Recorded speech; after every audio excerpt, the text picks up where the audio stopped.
Chapter 351. Normal Vala. What do you mean? Vala's voice was trembling as he heard Riser's voice. I will take out the blood of Lucifer and the divine dividing in your body, making you a normal human, and let you leave with your family. Riser's voice was calm, but Vala felt like his body was struck down by thunder and disbelief. Vala wished to say something, but unfortunately, no words came out from his lips. What Riser was about to do was so outrageous that he wasn't sure how to respond. He was planning to die, yet Riser told him that he would become a normal human. Is that true? However, Albian's voice was full of anticipation. Yes. Riser nodded. I plan to cut his relationship with the supernatural world, and he will be living as a normal human, Vala, without a single relationship with this side again. I will also heal him so he won't become disabled again. Then, please, I beg you. Instead of suffering a painful death, Albian was glad that Vala had such an end. As for him being taken by Riser, he didn't mind at all, especially when he had been living so long. Death was nothing for him. Well, he had already died, but he still had his consciousness, yet even if it was gone, it didn't matter since even if a new host appeared, he knew that it was meaningless to fight Riser. He might as well have been taken by Riser immediately, so it would have given Vala a more favorable treatment. Albian knew how many times he had caused Vala trouble due to his arrogance and stupid decision, so this was the only thing he could do to repay for what he had done. So Vala and his family can have a good life. That was probably Albian's only wish now. Yet, there was no doubt that Vala was luckier than any host of the Divine Dividing since almost all of them had a cruel death awaiting them, yet Vala had such a human end. As for doubting Riser, there was no such a thing since what was the use of him lying to them? Riser might be their enemy, but there was no doubt his words were more believable than Chow Chow or the future Gasper. It wasn't that Riser was kind, but his reputation as someone trustworthy had never been broken. They knew that as long as Riser would do it, then he would do it. You don't need to beg, and this isn't a request. This is just an announcement. You don't have any right to refuse. Vala and Albian. Whether Vala or Albian, neither of them spoke anymore, and Riser healed Vala's disabled body, recovering him to his most perfect state. Watching everything happen, the two of them fell into silence. Riser is famous for being the strongest Lucifer, with powerful physical strength and powerful flammability, but there was no doubt what made him even more famous was his ability at healing. Vala knew that his body was almost impossible to recover and that the future Gasper could do nothing, yet Riser could save him in just a single moment. So, would Vala attack him? No way. Even Albian didn't even say anything. The reason why Riser dared to do so was to show that he didn't care whether Vala was hurt or not, since no matter what Vala's condition was, it didn't change the fact that it was impossible for Vala to win. You will forget everything after this. Do you have the last words? How kind. Albian and Vala thought. Vala took a deep breath, then said, Thank you for everything, Albian. No. Me too. I am glad that I have you as my host, Vala. Albian wished to cry at this moment. Vala then closed his eyes and remembered every one of his adventures in life before his arrogance destroyed everything. He thought that he was the chosen one, but unfortunately, that wasn't the case. The reality before him crumbled, and living like a normal person was something that he sought after. Still, there was something that he needed to say, even though he knew that it was quite wrong. Riser Lucifer-sama, can I have the last words for you? Sure. Riser felt it was a bit funny for Vala to be so humble that Vala would call his full name and even added a sama suffix. Please take care of Rennie. Rennie? Levine or Rennie? Are you in love with her? Vala took a deep breath and then said, She has taken care of me during my childhood. I care for her like my family. Is that so? Vala didn't hear Riser's answer and became anxious. What could he do? There was nothing that he could do. The weak had the right, and he knew that too late. Closing his eyes, everything was in the dark, and Vala couldn't remember anything except for his family. After manipulating Vala's memory, Riser took out the Divine Dividing by using the power of Kote Kote no Mi and Degranate. Inside the Divine Dividing, Albian saw all of this, and he even saw all the consciousness of his previous host erased directly, without any resistance. Watching all of this, he didn't even say a single word as he was afraid that Riser might change his mind to key *L Valley. Frankly, there were many things he wanted to ask as he wondered how a devil from the Phoenix house could do all of this. Yet, what Albian was surprised by was that Riser could use the Divine Dividing. Balance Breaker. Suddenly, Riser's body was wrapped in the silver dragon armor like Vala had in the past. Albian. Riser didn't use the Divine Dividing for too long and then returned to normal. Even so, he didn't expect that using the Divine Dividing would take energy. Still, with its ability to absorb half of the target's energy, this consumption was as good as none. Is there something you want to ask, Albian? Just, what's your plan? Plan. I mean, you can use me after all. While the Divine Dividing might be only a mid-tier Longinus, it was still Longinus, and those who gained its power could definitely destroy the world, so Albian wondered what Riser planned to do with the power of the divine dividing. However, Riser only chuckled and said, "You are funny. Even without you, no one can defeat me." Albian. Riser's words were arrogant, but that was the truth. "Well, you are good and not stupid, so I don't plan to erase your consciousness. Or do you want me to erase your consciousness, Albian?" Albian was surprised but also hesitant. "Is that possible? Whether your consciousness exists or not, it doesn't matter to me. Your conscience can't do anything after all." It hurt, Albian thought, but he knew that was the truth. Everything was within Riser's palm. "Is there any point in asking me a question then? I will give Valis safety and a nice life, but you must also give something in exchange." As expected, Albian thought, since he knew that it was impossible for Riser to be so kind. Still, even if Riser was evil, he could be trusted. Moreover, Albian felt it was better this way since it was a transaction instead of charity. "If you keep Valis' safety and let him have a normal life with his family, then I can do everything for you." "That's good. I like to talk with smart people." Riser was satisfied with Albian. "Then, tell me about Drake's information." Drake. Issei would reincarnate sooner or later, so Riser needed more information about the boosted gear since his information was limited. Issei and Drake might not be able to defeat him, but it wouldn't hurt to be careful, right? "Oh, right. I almost forgot." Before giving Valley a normal life, Riser was going to take out another thing from Valley. Watching the 12s blaze the devil-like wings that grew behind Riser, Albian knew no one in the world could defeat this demon. Chapter 352. Albian is useless. Manipulating memory was an easy thing for Riser, so watching Vala, who joined his mother and step-siblings like they were a family that had been together for so long, Albian was satisfied and even cried. Vala's face might be stiff, but there was no doubt that he was smiling. In Italy, Riser also had his own industry, even though it wasn't much, so it was easy for him to give a proper job and money to Vala's family. Or rather, even if he did nothing, many would help Vala's family as long as he said a single word. At the same time, he could put Vala's family in misery as long as he said a single word. Was this what a god was? One can determine the other's fate so easily that one might yawn. Still, due to defeating Vala Lucifer entirely, Riser got a reward. "Congratulations, you have received a full counter." Frankly, this ability was powerful since it could reflect any attack, whether it was physical or magic, twice the power. Yet, he had to say he was surprised as he got this ability from Valley. However, since he got a reward, then it didn't matter. Nevertheless, he had to say what he gained from Valley was so rich. Not only did he get a reward from the system, but he also got the divine dividing and the power of the Lucifer. Yes, he has Lucifer's power. As he had said before, he had decided to make Valley into a normal human, so he took all the power of the devil within Vala's body, giving him Lucifer's ability. It was like when he stole the power of the sacred gear canceller from Vala's grandfather, Risavim Levon Lucifer. This time, it was the same. So, what was the power of Lucifer? The power of Lucifer was simple, and it was immense energy.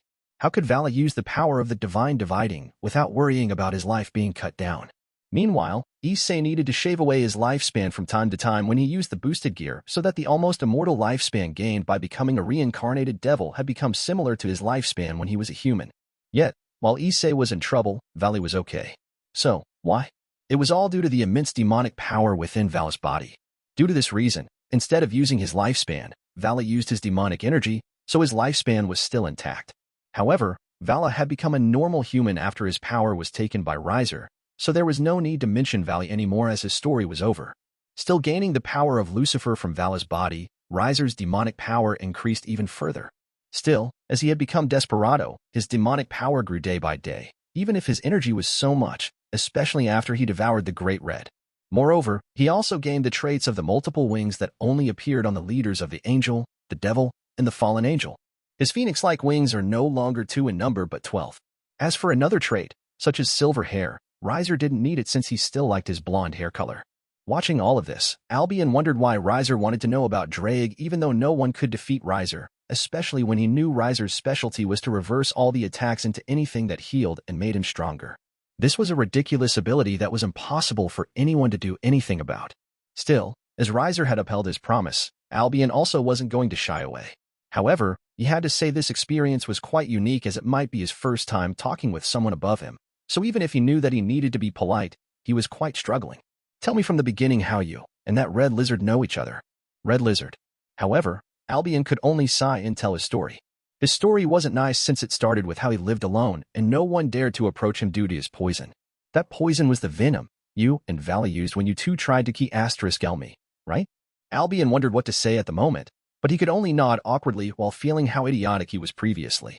Still, with how lonely his life was, there was one dragon who could approach him. So that's Drake. Yes. By then, you two fought? Yes.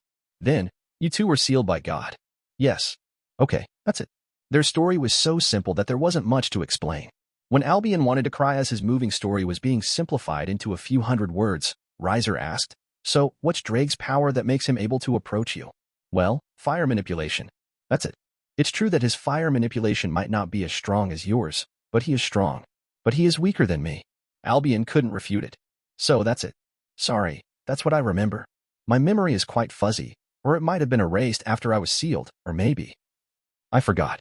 I am sorry." Albian apologized once again, especially when he saw Riser's flat expression. At the same time, he thought about how useless he was, which made him become depressed. Still, his situation should be better than the original, as he wasn't known as a buttocks dragon. Still, with this, Riser's information about Drake was as good as zero. Aside from the basic ability of the boosted gear and fire manipulation, there was practically nothing worthy of his attention. So, how could Issei defeat him? Riser looked up at the sky and wondered why the world wished to do a meaningless struggle. As he let out a helpless sigh, he decided to return and was welcomed by Grafia. "Welcome back, Riser-sama. I am back." Kissing her lips, he decided to ask Grafia to help him release his stress. Grafia also didn't mind helping him and even enjoyed it. However, during their moment of enjoyment, someone came to interrupt him. While he was helpless, there was nothing he could do but stop since the individual who came had helped him a lot during the moment when he was weak. "Zekram-sama, it has been a while. Don't call me with Sama. Someone might murder me if they hear that." Zekram was speechless, but also happy by Riser's greeting since Riser still remembered his help in the past. Still, his eyes became subtle when he saw Grafia and suddenly thought about his daughter-in-law. Maybe he should give that daughter-in-law to Riser? As for the opinion of the others, Zekram didn't care at all. Riser only laughed at Zekram's words and asked, "What should I call you, then?" "Uncle." That's not bad. Call me Uncle." Riser was speechless, then Zekram's companion. "It's rare to see you with Sairaorg, Uncle." "Lucifer-sama." Sairaorg bowed his head, showing his utmost respect. "It makes you feel weird when you act like that, Sairaorg." Sairaorg's lips twitched, but he still maintained his posture since their position now was different. They might be friends, but even so, he needed to respect Riser, especially when Riser was the strongest among all and brought glory to the devil. "By the way, let's talk inside. It's rude of me to let you two stand up like this while you have come from so far away." Riser also noticed Sairaorg's servants, who bowed their heads, but he didn't say anything. "It's okay. We are the rude ones for coming without an appointment. Do you have something to report to me, Uncle?" Riser was so relaxed and asked curiously. "Oh, yes." Zekram nodded and said with a smile, "I just want to tell you that Sairaorg has a Longinus." Grafia and Riser. Chapter 353. His decision is final. The rating game between Sona and Sairaorg was about to start soon. No doubt this rating game attracted as much attention as the identities of the two were special. Sairaorg was the heir to the Baal house, and Sona was the heir to the Citri house. But more importantly, Sona was Lucifer's wife. Frankly, there was no doubt that Sairaorg should have made a fake match by losing to Sona. While he didn't really want to, he knew that this was the best thing as he also didn't want to make his relationship with Riser become sour. At this moment, it wouldn't be weird to say that Riser was the god. Riser's status was different when they met for the first time. Meanwhile, Sairaorg was nothing but just a talentless heir who relied on his physical ability. While he didn't say anything, he felt that he was unworthy of Riser's friendship and wished to show his strength. Yet, when he thought about his next opponent, he became awkward, and it made him wonder what to do. Yet, strangely enough, when Sairaorg came to his mother and discussed this problem, his mother was strangely calm and told him to leave everything to her. Still, Sairaorg didn't have much doubt since he knew that his mother had been living in the city that was built by Riser, so his mother should have a good relationship with Riser, right? However, the reason why Sairaorg came to Riser's villa with his ancestor was about something else. "So, Sairaorg has a Longinus?" Riser looked at a young boy with spiky dark orange hair, golden eyes, and facial markings who stood behind Sairaorg and still bowed his head. "Yes." Zekram nodded. "I thought you would hide it from me? I want to do so, but I know that it can be hidden from you, and you also announced your intention to collect all the Longinus in the world." When Zekram heard Riser's intention to collect all the Longinus in the world, he supported Riser without hesitation. The fact that Longinus was dangerous didn't change. Not only was it the one that caused the destruction of the Norse myth, but Azazel and Ajuka were also key led due to the Longinus. Frankly, until now, he really couldn't understand why God wished to share the power to key L the gods with humans. Zekram felt like God was crazy, but it didn't matter since Riser had made it right. Riser wished to get all the Longinus, so Zekram was going to support him. So, here is Regulus Nemia. Sairaorg had tamed him and made him into his pawn. Regulus Nemia? Lucifer Sama. Regulus bowed even deeper. Riser was familiar with the Regulus Nemia, one of the Longinus, which was made from the famous Nemean lion. Frankly, its ability was kind of bland as it could only split an earth with an axe and also protected the possessor from projectile-type attacks. Do you want him? Zekram asked. Everyone. No one said anything, or rather, they couldn't. Even Sairaorg felt like the world stopped as he fell into a quagmire that he couldn't escape. He wanted to say something, but he couldn't since he knew that he didn't have a choice in this matter. If Riser wanted to take Regulus away, he could do nothing, but... It's okay. You don't need to. You have come to report to me about this matter, and I feel relieved. Moreover, it is Sairaorg who uses this Longinus, so I believe that he will use it to protect the Alliance, right? Yes, Lucifer Sama. Sairaorg wanted to cry at this moment and answered loudly. Nevertheless, Zekram also sighed in relief and thought that he really needed to try to match Riser with Sairaorg's mother. By the way, you will have a match with my wife, right, Sairaorg? Ah, yes. Sairaorg quickly became awkward when he heard Riser's question. But, whatever you wish, I will definitely follow it. He might be rebellious, but he definitely wasn't shameless enough to ask Riser for another request by letting him fight Sona with all of his might. Unlike when Lucifer was Sirzek, when Riser was Lucifer, it was impossible for anyone to disrespect him. His aura was formidable, and whoever was affected by his aura would feel like they were lower than him. Moreover, Riser also gained the DNA of the Lucifer inside him, making him into a real Lucifer. Frankly, at this moment, as long as their races were a devil, they were as good as his slaves. Riser might be Lucifer due to everyone, but there is no doubt that, at this time, his position was even greater than the original Lucifer, especially when he was the de facto leader of the Alliance. Moreover, he also had Ophis by his side, and all the devils were on his side. If Sairaorg still wanted to become a Mao, then he could only follow Riser's words. Moreover, it was hard to get excited to fight Sona. Sona was powerful, there was no doubt, but he knew that it was hard to have a hearty bloody fight since he also couldn't do so. It's okay. You don't need to worry. My wife isn't weak. Sairaorg wanted to say something, but in the end, he couldn't. The rash comments that he wanted to say were swallowed in his mouth. He took a deep breath and said, Then, I will do my best to show my worth. That's the spirit. Riser nodded. I hope that you can show an interesting battle, Sairaorg. I will. Sairaorg nodded. Still, Riser had made a new mocking gear by using Tannen's body, and he was going to give it to Sona, which she would be using during her match against Sairaorg. Longinus and mocking gears. Which one was stronger? If it was based on the origin, there was no doubt that it should be his mocking gear as it was crafted by using Tannen, but Regulus Nemia definitely wasn't weak, especially when it was used by Sairaorg. Riser anticipated this match much. What about his raiding game with the champion? Riser never thought too much about it since he knew that Dhauser Belial wasn't even his opponent. With everything settled, they talked for a while before the matter of the collection of the Longinus was announced. When everyone heard it, they were surprised for a while, but no one said much since most of the beings in this world didn't have a Longinus. However, what if the Longinus was used by Riser? Everyone could only laugh as it was impossible, but even if Riser was able to use the Longinus, it didn't change the fact that he was the strongest among all. Even if he didn't have the Longinus, no one thought that they were his opponents. Yet, there was no doubt that this announcement brought many reactions, especially from those who owned the Longinus. However, was there something that they could do? Still, Riser didn't care about those reactions, and at the time, he was focused on training his wife and her peerage members on the upcoming raiding game, while also giving him a new mocking gear that he had crafted for her. Chapter 354. Even so, Riser's life is peaceful. While Riser focused on training Sona and the others, many started to react due to Riser's announcement to collect the Longinus. The Fallen Angel, the Gregory group, didn't react much since all of the Longinus users in their group had left, and those Longinus users had become their enemies. Moreover, their former governor was Key Asterisk led by the Longinus, so they approved and even supported Riser's decision to collect all the Longinus. If there was a problem, it would be the Angel since Michael had a hard time deciding what to do. But in the end, he decided to visit the underworld to see Riser with the user of the Longinus from the church as he would lead Riser to make a decision by himself. It was also a good chance to check with Irina to see whether she had done a good job or not. Still, among the Greek myths, there was no doubt that Hades made trouble again. Humph. I am sure he is just trying to make the devil become stronger. If so, then so what? It isn't like nothing changed anyway. Zeus and Poseidon were at ease since their position hadn't changed, and they also had a comfortable life under the alliance, so why should they make trouble? How much you have fallen, Zeus? Poseidon. Zeus looked at Hades lazily and then asked, Then, Go and fight Riser Lucifer-sama alone. Go to him if you're unsatisfied. Hades, if you don't even have the courage to do that, then stop bitching. You are annoying. Hades couldn't say anything since he knew how helpless he was. Still, he didn't give up and went to the underworld once again, visiting someone that he had helped secretly. Walking toward the Cocytus, he met two individuals whom he had supported. Rise of him, Euclid, how is it?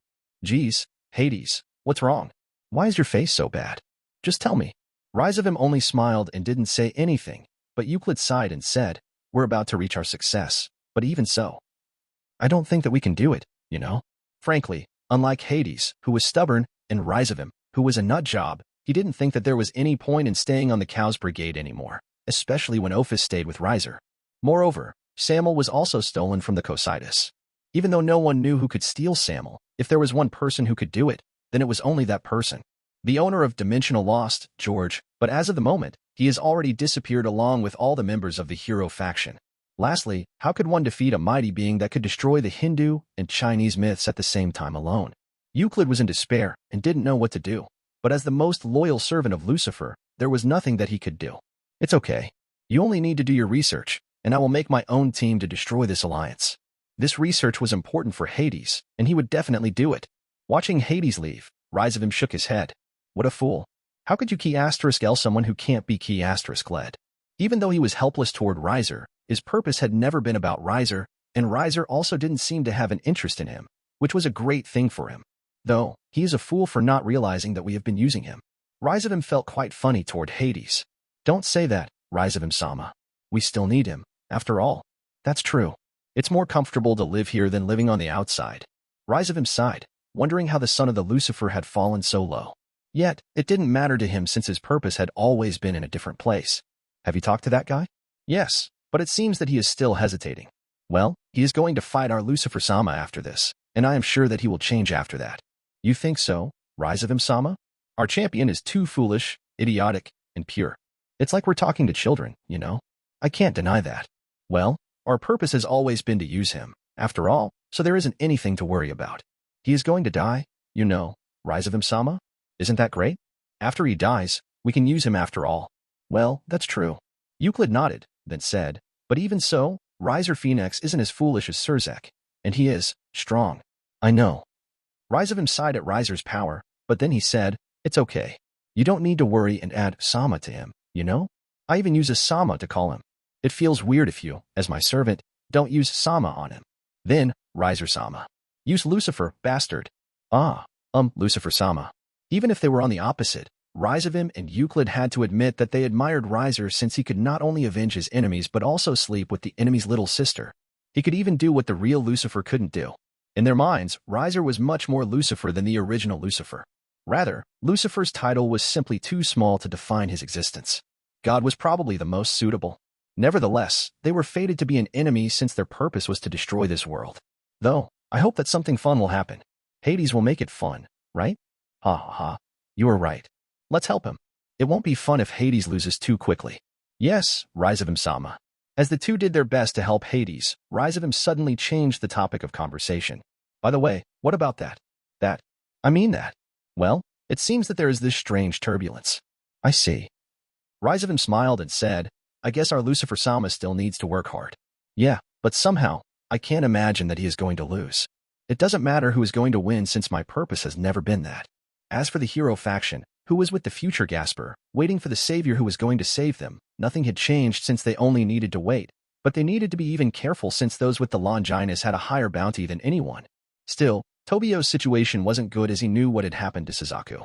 However, Arthur comforted him, and it caused the two to have a better friendship. Yet, no matter whatever those things planned to do, it didn't affect Riser's life much. Instead, before the raiding game between his wife and Sairaorg started, he gave her a special mocking gear. So, what's its name? Be surprised. Whenever Riser made a new mocking gear, there had always been this ceremony where everyone waited for him to announce the name of his mocking gear. Among Sona's peerage members, only Sona, Sajji, and Tsubaki didn't have mocking gear, but unlike Sajji and Tsubaki, who owned sacred gear, Sona didn't have sacred gear. Still, Sona was Riser's wife, so there was no doubt that he would definitely give her a mocking gear, and finally, he decided to give it to her. Then, Riser took out his mocking gear first, presenting a beautiful wakizashi, or a short Japanese blade with a gorgeous silver color. When everyone saw this, they all gasped at its beauty, but they knew the name of this thing was definitely quite unique. What's its name, dear? Sona asked as she couldn't remove her eyes from her new mocking gear. Seabiscuit. That's its name. Everyone. Chapter 355. Key asterisk L. Seabiscuit. Seabiscuit. Sona murmured. It's a tasteful name, right? Everyone. Still, no one said anything and looked at the Seabiscuit curiously. After Riser taught swordsmanship to Sona, she always learned it for several hours after she finished her job as an heir of the Citri house. Moreover, it seemed she had a good talent for it, and unlike the others, whose innate ability helped them to give a powerful attack, the water manipulation ability of the Citri house lacked firepower, especially in the underworld. In the underworld, there weren't any oceans, and the sources of water could only be found in rivers or lakes. With the limitedness of those water sources, Sona could only rely on her outstanding demonic power. Frankly, her demonic power wasn't bad, but it wasn't great either, so there was no doubt that having a swordsmanship that made her defeat her enemies instantly was a great thing. Check it. I made it from Tannen's body. Tannen's. Hearing this, Sona became curious and also surprised since it meant that the quality of this mocking gear should be similar to Sajji's, right? Similarly, Riser also put all the sacred gears that were related to Vritra into Sajji's body, and it seemed Sajji could do well even if he had all the Vritra sacred gears inside his body. Still, unlike the lawless Vrita, whose body was cut into several pieces and then transformed by several sacred gears by God, this Vritra knew how to be humble as he knew facing Riser was different from facing the gentle god. Yet he had to say that hearing Tannen being made into a mocking gear startled him. Moreover, it was easy to tell that Riser didn't only hunt down Tannen since he also got Yulong and Fafnir, which left Tiamat and Midgardsorm as the only living dragon kings. Nevertheless, Sona took her Seabiscuit, quickly understanding its ability before she tried to change its size could be changed somehow. Don't point it toward me. It's dangerous. Sona looked at Riser and asked, Dear, this is. I will put the information about the Seabiscuit in your head. It is faster that way. Okay. Sona didn't reject it, and then all the information about the Seabiscuit entered Riser's head, which dumbfounded her. Watching Sona's reaction, Sona's peerage members felt confused and even curious about the ability of the Seabiscuit. Kacho. Sona rubbed her temple softly and let out a long, helpless sigh. This is a dangerous weapon. This was her impression after she learned the ability of the Seabiscuit. Which weapons are not dangerous? You are right. Even the sacred gears, those special weapons crafted by God, were something dangerous, or rather, a weapon needed to be dangerous. If not, what was the use of it? How about you try it? Okay. Sona held her Japanese sword and then pointed it in the direction where there were no people. When everyone was confused about what she was about to do, her blade glowed white and extended at high speed as if trying to impale her opponents. No one could say anything at the moment, and they were all dumbfounded. However, Sona could feel that the blade also carried tremendous force when extending, which made her think that it could give her another possibility. The white flash happened for a moment, yet it caused so much shock in their minds. What was that? So fast. Scary. Even though it was only for a moment, the aftermath of the Seabiscuit still remained, especially when the earth, forests, and everything that passed by it were all cut down, showing how cruel, merciless, and dangerous this weapon was. All of them fell in silence, then looked at the sword in Sona's hands. Even though its size was just normal previously, suddenly, it could extend for so long. Dear, its ability is. Yes, its ability is simple, and that is to extend. This was the ability of the Seabiscuit, and it was quite simple, which also originated from Tannen's ability to manipulate its horns. Isn't that a bit too plain, Riser-sama? Zenobia asked with some confusion. While Riser laughed, Sona rolled her eyes at her stupid servant. Zenobia, do you know what the length of this sword can extend? How much? As long as I want to. Zenobia thought for a moment and asked, the length is good and all, but is that all? She was confused about why this weapon was so special. Sona sighed helplessly, then said, however, the real power of this ability is its speed. She looked at Zenobia and asked, do you know what is the maximum speed of this sword to extend? How much? Speed of light. Everyone looked at the sword in Sona's hands, shocked and speechless since they knew that if Sona wished to, nothing could escape from her attack, and she could key *L anyone and anything instantly. However, Sona knew that she couldn't handle the speed of light since the recoil from using such a speed wasn't something that she could handle. Nevertheless, even if she couldn't speed up this sword to the speed of light, this sword wasn't something that one could take on. The best course when they faced this sword was to dodge, but when her way of fighting was using an illusion by using a mist, how could they escape from this sword? Looking at Sona's satisfied smile, Riser knew that she was happy with her new weapon. Moreover, as a swordsman, naturally, she wished to get a good sword, so this sword was something that she needed the most. By the way, there is also a hidden ability inside that sword. Really? Sona became even more curious. Yeah, but you need to explore it yourself since if I tell you everything, it won't be fun, right? Like the sacred gear without the presence of God, his mocking gear could develop to the imagination and the will of the users. Moreover, he also wished for them to get stronger by using his mocking gears so that way all the information, abilities, and experiences would be shared with him. So, as they grew stronger, he also grew stronger. Do you want to try to accept the attack of this sword, Zenobia? Sona asked. It's okay. Thank you, Kaicho. Zenobia decided to run away. As everyone laughed, Riser also shared the information of Sairaorg with all of them. If it was Rias, she probably wouldn't have learned the situation of her opponent, but Sona was different since she was a strategy-type fighter. Regulus Nemia, huh? Is this Longinus strong, Riser-sama? Its attack is okay, but if there is something troublesome, it is immune to a projectile type of weapon. Immune. Sorry, that's the wrong word. It's just that it has an automatic defense toward the projectile type of a weapon, but as long as the attack is strong enough, then this defense will be broken. Like the legend of the Nemean lion, which was the origin of the Regulus Nemean, if one wanted to destroy it, then it could only be done by using a physical attack as it had a strong resistance toward a projectile weapon, but as expected. If one's attack was strong enough, no matter how powerful the resistance was, everything was meaningless. Moreover, Sairaorg's stamina wasn't unlimited, and as long as he had emptied his stamina, then the protection from the Regulus Nemean was as good as gone. Then, as everyone trained for their match with Sairaorg, he looked at Rosweiss, who had become a new member of Sona's peerage members, and she also looked at him. Their gaze met each other, and there was only one thing that they needed to do, but he suddenly received a call. Rosweiss. Riser was helpless, but he asked regardless, Suzaku? What's wrong? Riser-sama. Help? Riser took a deep breath and thought that the 5 principal clans were really useless. Chapter 356. Under him, it is so easy. Unlike before, the 5 principal clans were completely different at this moment. The big difference would be that among the 5 clans, there was only one clan that had the sacred beasts. Before, all the 5 clans had their own sacred beasts, and each of them was powerful on their own. However, everything changed after Tiamat attacked them so suddenly. Facing the legendary dragon, there was nothing they could do, and one by one, those clans were taken down. Their sacred beasts were also taken away. From Black Tortoise, White Tiger, Azure Dragon, and then Yellow Dragon. All of them were taken away by Tiamat, and most members of those clans were also key *led, leaving only a few lucky ones. It was also because of this that all of them were so desperate, asking for the Japanese gods and many others.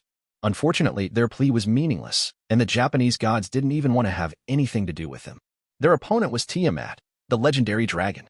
Why should they sacrifice their lives for a group of humans? Facing their indifference, those 5 principal clans were helpless, but fortunately, they quickly joined the alliance from Ajuka and Azazel. Unfortunately, even if they had joined the alliance, no one helped them, which made them helpless. It was also the time when Suzaku came to visit Riser, trying to ask for his request. Unfortunately, they didn't know a manner, and they were all too arrogant, thinking that the powerful beings would help them as long as they joined the alliance.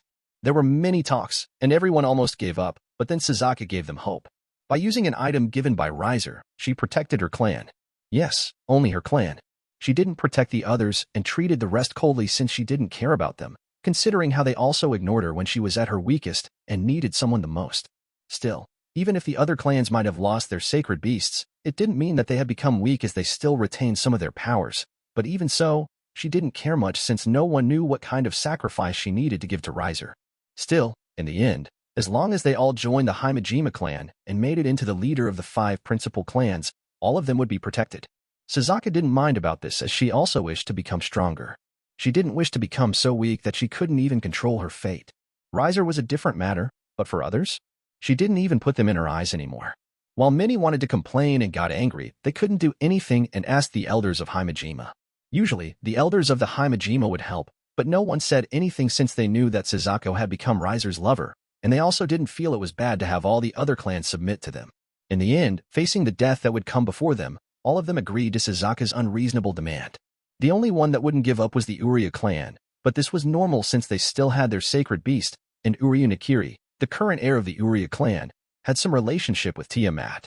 Unfortunately, Tiamat didn't care about that past relationship, and she led Uriya Nakiri directly, then took away the yellow dragon from the Uriya clan, leaving this clan helpless. In the end, like others, this clan could only submit to the Himejima clan. Then, when this happened, the 5 principal clans were no longer called the 5 principal clans. Instead, it was only called the Himajima clans, along with their subordinate clans. The change of the Himajima clan was so fast, and it had become the greatest clan in the country, which made all of them feel envy and fear since as long as one became Riser's lover, a power, a glory, wealth, and everything was within their hands. Even Meredith, the simple magician of England, became the new Queen of England. Suzaku, who realized the taste of the power, felt conflicted since she didn't expect everything to be so easy when she submitted to him. When she thought about how she took his monster inside her mouth and her innermost, she blushed and felt conflicted, yet even so, she could also see all the benefits that came from doing such a shameful and betraying act as she had a fiancé. Yet, it was also because of this that she knew that it was impossible for her to be with her fiancé anymore. Not only did she not dare to do anything weird since she knew that everything had become Riser's, but as long as it was his wish, she needed to do it. Still, fortunately, Riser had never asked her to hunt down her fiancé. Yet, if in the future, her fiancé somehow attacked Riser, then, somehow, she could imagine she would key *L this fiancé of Riser. Rubbing her head, she felt that Riser had messed her up. She had become someone that she wasn't used to, yet what could she do? Riser was everything in this world. If one wanted to live well, they could only follow him. Moreover, everyone had to agree that under his one rule, life was quite comfortable. If there were some who felt that it was shackling and troublesome, it was only those who were used to doing something bad. The peace that Riser had created in this world was painful for them, yet what did it have to do with Riser? If they had gotten used to making others live in misery, then they should also be prepared to live in misery for what they had done. This is karma. Still, Riser was kind, so he put their names on the bounty list, which should make their lives more colorful, right? With a bounty list, no one dared to do anything bad, and they could only live a normal life, which wasn't bad, right? However, there had always been someone who was too idiotic. With the protection of Riser, Tiamat stopped her attack on the 5 principal clans, but after all, these clans had a lot of enemies, especially because of what they had done when they wanted to curry favor with Ajuka and Azazel. At this moment, they were attacked by the owners of Innovate Clear and Telos Karma. Still, while it might be strange, there was only a single person, and it seemed that this one person owned Innovate Clear and Telos Karma at the same time. Yet, even so, the 5 principal clans couldn't do anything about this enemy. Suzaku, who was helpless, could only call Riser. Frankly, she didn't really want to do it since she knew the price of calling him was definitely high, but she knew that there was nothing she could do, and as expected, I will destroy all of you, the 5 principal clans. A young man in futuristic armor roared, but then someone appeared behind him and snapped this young man's neck. Everyone fell into silence. All of those who were wounded opened their eyes wide as this disaster was easily solved by this being. Yet, they somehow couldn't see his appearance, only his feet, as they felt immense pressure weighing their bodies like a mountain, which made them only bow down. Suzaku, where are you? Holding this young man in his hand, Riser looked around. Riser-sama, I am here. Suzaku quickly said to gain his attention. Riser saw Suzaku, who dressed up during such a dangerous battle, which made him speechless. Aren't you going to fight this guy? Well, you have defeated him, after all, Riser-sama. What am I, a weak woman, can do? Riser rolled his eyes, then said, Is there an empty room? I need to do something. Please follow me. Unlike her usual coldness, Suzaku appeared gentle, vibrant, and even flirty, but at this moment, no one said anything, and they could only lower their heads as the aura exuded from Riser's body was too strong. Yet, at this point, all of them were convinced that this was a being they should follow. Chapter 357. Nothing can defeat him anymore. Mitsuya Kanzaki, huh? Riser only knew the name of this young man, who owned the Innovate Clear and Telos Karma at the same time. Still, the Telos Karma on this young man's body was given by Momiji Nakiri, the young sister of the previous heir of the Uriya clan, and as expected, due to the Longinus that resided in her body, she could only leave the clan and lived like a Kino. Still, knowing this decision, Riser wondered why the 5 principal clans could stay alive until now. Not only did those clans cause a mess with the only daughter of Barricule, but there was also a Longinus user. Somehow, Riser wouldn't be surprised if these clans were somehow destroyed in the original development. Well, this clan had already been destroyed, leaving the Himajima clan due to his costs. As for the Shinra clan, which was from Sabaki Shinra's family, Sona's queen, she didn't care much since she had never felt a family affection toward this family either. The treatment of the 5 principal clans to those who owned the sacred gears was extremely harsh, as they would be banished no matter who their identity was. Sabaki owned a sacred gear, and it was also the reason why she was so glad to join Sona, as her family's treatment toward her was so violent that she couldn't bear to remember her childhood. Hearing that the Shinra clan was destroyed by Tiamat, instead of being sad, she was only surprised before continuing to be indifferent. Frankly, before Tiamat destroyed the Shinra clan, it had asked Sabaki, but somehow, they didn't have a chance to do so, and their sacred beast was taken away. Still, Riser also wasn't in the mood to talk about those things since it was meaningless. Instead, he took out the Innovate Clear and Telos Karma from Mitsuya Kanzaki's body. The process was smooth as it wasn't his first time to do this, but nevertheless, Albian, who could see everything, could only stare at all of this helplessly, thinking that the world was as good as his. At the same time, Albian was glad that he didn't try to provoke Riser during that time. Suzaku, can you take this guy out? Suzaku, who had been waiting outside to guard Riser's ritual, entered before looking at Mitsuya Kanzaki in surprise. Is he still alive, Riser-sama? Do you want me to key *L him? Well, I thought that taking out the sacred gear or Longinus from someone's body would key *L their owners. Whether it was the sacred gear or the Longinus, they were like an organ within one's body. As long as it was taken out, the host would die. Even if the 5 principal clans didn't take much of the importance of those items, they still knew the basics of them as many of their clan members were born with them. That should be the case with the others, but not me. That's amazing. If it were others, she might not believe it, but this was Riser Lucifer, the strongest being in the world. Just give him to those who are hurt by him. Tell them that they can do whatever they want with him. Yes, Riser-sama. Suzaku nodded and thought that it was the most appropriate. Key *Ling Kanzaki Mitsuya was easy, but they might as well give this chance to those who were hurt or even key * led by him, considering how brutal Kanzaki was. Having Telos Karma and Innovate Clear might give him a right to be arrogant, considering the billions of people in this world weren't his opponent, but the Himejima clan had the protection of Riser, so is there something that they needed to worry about? After calling her subordinates, they bowed their heads at Riser and then took out Kanzaki like trash. Watching Kanzaki, who was pulled outside, Riser wondered whether this guy was a protagonist. This might be strange for him, but as he had become Desperado, he could see the fate. Those characters within the plots would have this bright and thick string on the top of their heads, but those who weren't related to the plot had a thin or almost invisible string as their fate was irrelevant to the future of the world. However, similar to Issei, Kanzaki's string of fates was quite thick. Talking about fate. When Riser thinks about Tobio, Suzaku's fiancé, he thinks that Tobio should also be the protagonist, considering how even if he had taken out the Canis Lycaon from Tobio's body, there was this hidden power within Tobio. On the other hand, Cao Cao was miserable after the true Longinus was taken out of his body. He was nothing but a normal human. So with this, there are 8 Longinus that I have collected.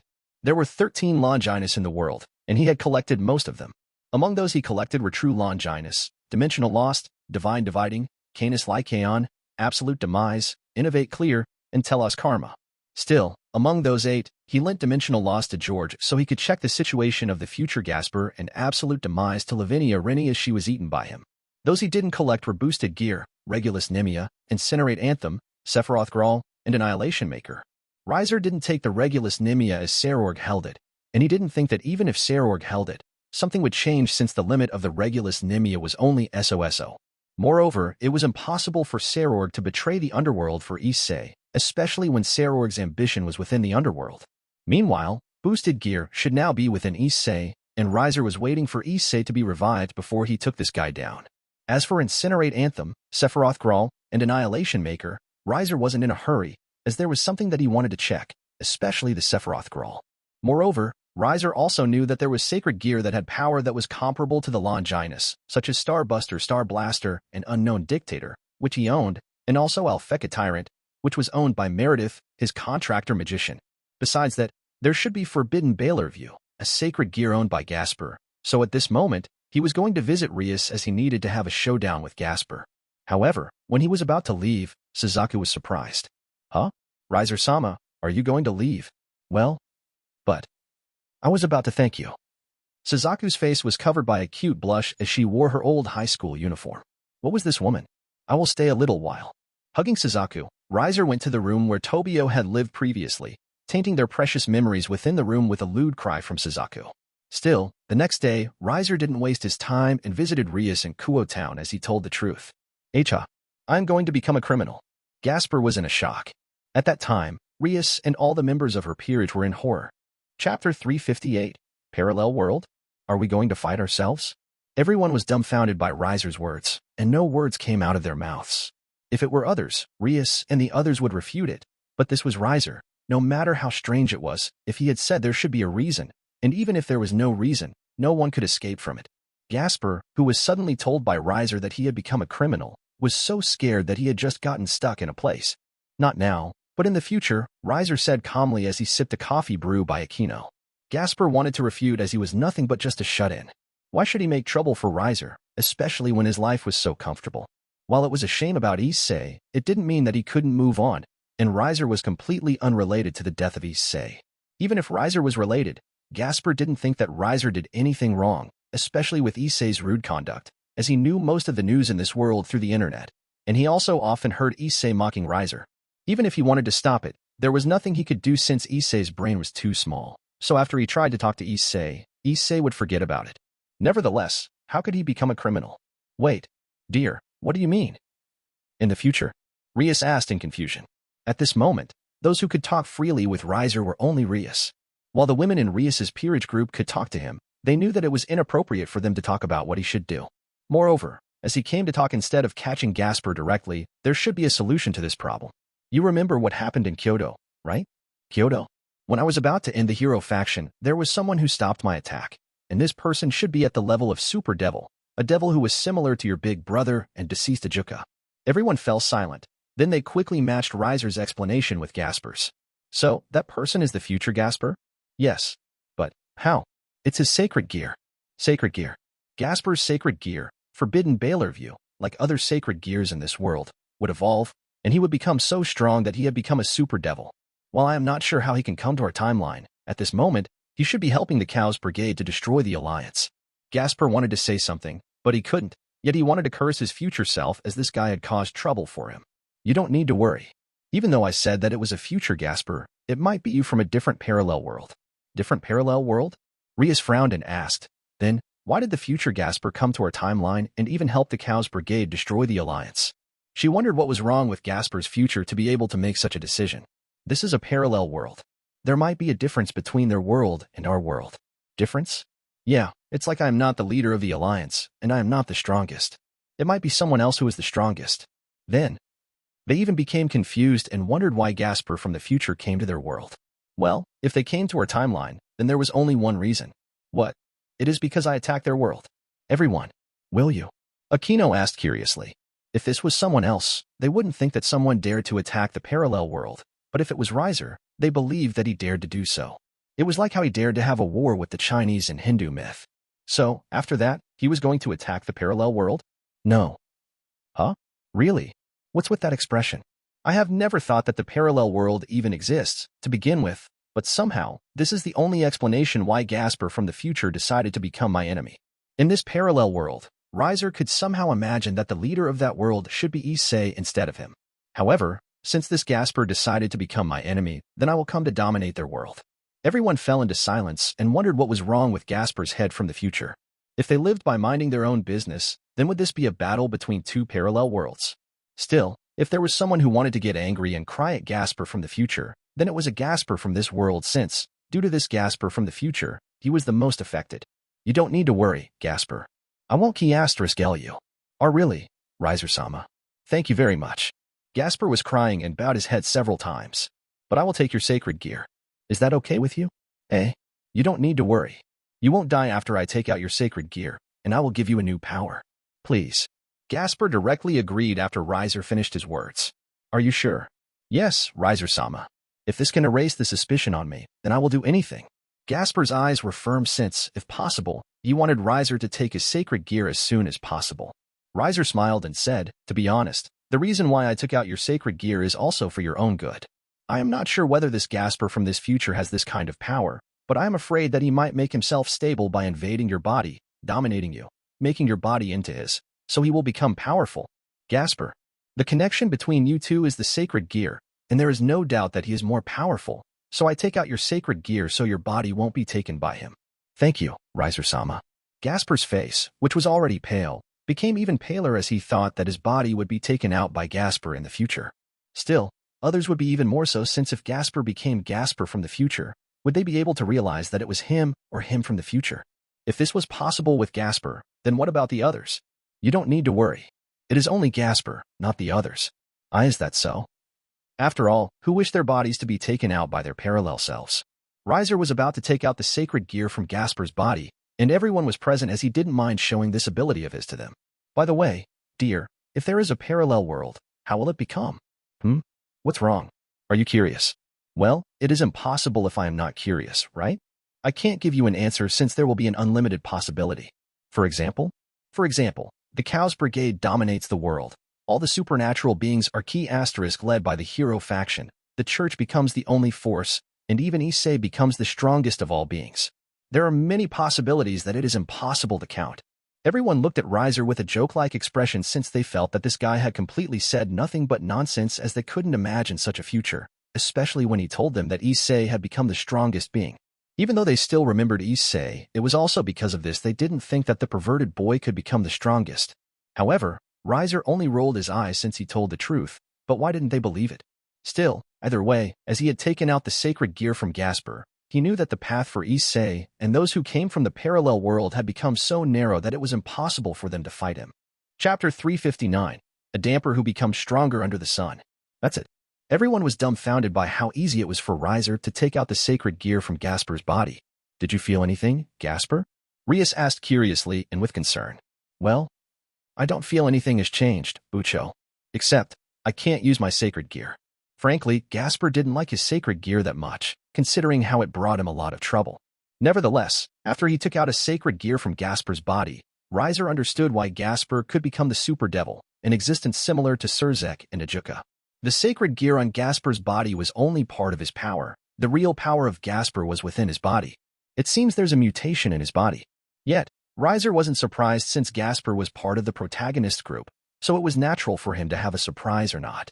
Moreover, as a damper, it was possible for many things to happen, such as a mutation. Gasper happened to have a mutation, but whether this was a good mutation or not was a different matter, yet there was no doubt this mutation made him stronger.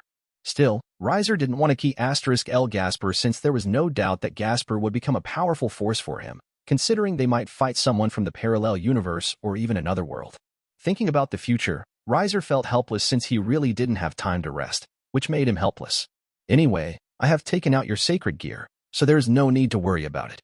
Riser looked at Gasper and asked, So what kind of power do you wish to have, Gasper? Eh? Gasper was startled and asked curiously, I can ask anything, Riser-sama? It's not anything since I am not omnipotent enough to make you realize everything. But for one thing, if it's a physical ability, I should have everything. Physical ability? Then, do you mean that I am going to fight by using my fists or something? Gasper shuddered. You don't want to? Gasper fell in silence since if he evaded now, then how could he protect everyone? He didn't want to lose anyone again, so he wished to become stronger. Riser-sama, I want a power that can make me able to protect everyone and be brave. Protect everyone and be brave? Huh? Aren't you a little greedy? I am sorry. Gasper bowed his head several times. It's okay. I am not angry, but use that power that I lend you to protect Rias and everyone else, okay? Yes, Riser-sama. Now accept. While everyone was confused about what Riser was going to do, Gasper suddenly felt an incredible force entering his body. At noon, when his power was at its lowest due to his damper heritage, this feeling of weakness disappeared. Instead, he felt that he had become so powerful and somehow felt confident. The weak and small Gasper somehow disappeared, and the muscular and manly Gasper appeared before everyone. Everyone. Whether it was Rias, Aquino, Kaneko, Asia, or even Kiba, they opened their mouths so wide that they were unable to say anything. Still, watching this Gasper, Riser thought that the person who had stopped his attack when he was about to key *L Chow Chow was really a Gasper from the future. This power is... Gasper marveled at the boost in his power, and somehow, he felt so confident that it was like he could do anything. The cowardice in his mind disappeared, and he felt so happy. If there was a problem, it was the fact that Gasper was still wearing a female uniform when his body grew into a muscular state. That's my ability, Sunshine. I lend it to you. Sunshine? Oh, it's like Oda-sama. Aquino was surprised. Yes, it is similar to the power that I lent to Barricule. What is this power about? Sunshine? What was this? It's a power that makes you stronger under the sun. Sun. They didn't know what to say since, as a damper and a devil, the sun was Gasper's weakness. If possible, he wanted the day to be non-existent, so when he gained a power that made him strong under the sun, it made him a little complicated. Yet, when he thought about the brimming energy in his body, he felt that it was okay. Though, if you can develop that power further, it is possible for you to become stronger all the time. Really? Riser-sama? Gasper's voice was quite heavy and strong when he was in this form, so Riser had to say it felt creepy when Gasper talked cutely. Yes. With Ruler, it was possible to change the effect of Sunshine into a midnight, but it was better for Gasper to learn those things by himself as he had given him power. Riser wasn't Gasper's babysitter, and he wasn't going to take care of him all the time. Thank you, Riser-sama. Still, that didn't mean it was over, as Riser took out the demon swords he took from Siegfried. Kiba, you can have them. Eh? Kiba was surprised and asked awkwardly. Is this okay, Riser-sama? Whether my peerage members or I don't need them. You can use them. Kiba didn't dare to accept Riser's rewards immediately, even if he wished to, so he looked at Rias. You can take them, Kiba. Rias nodded. Thank you, Riser-sama.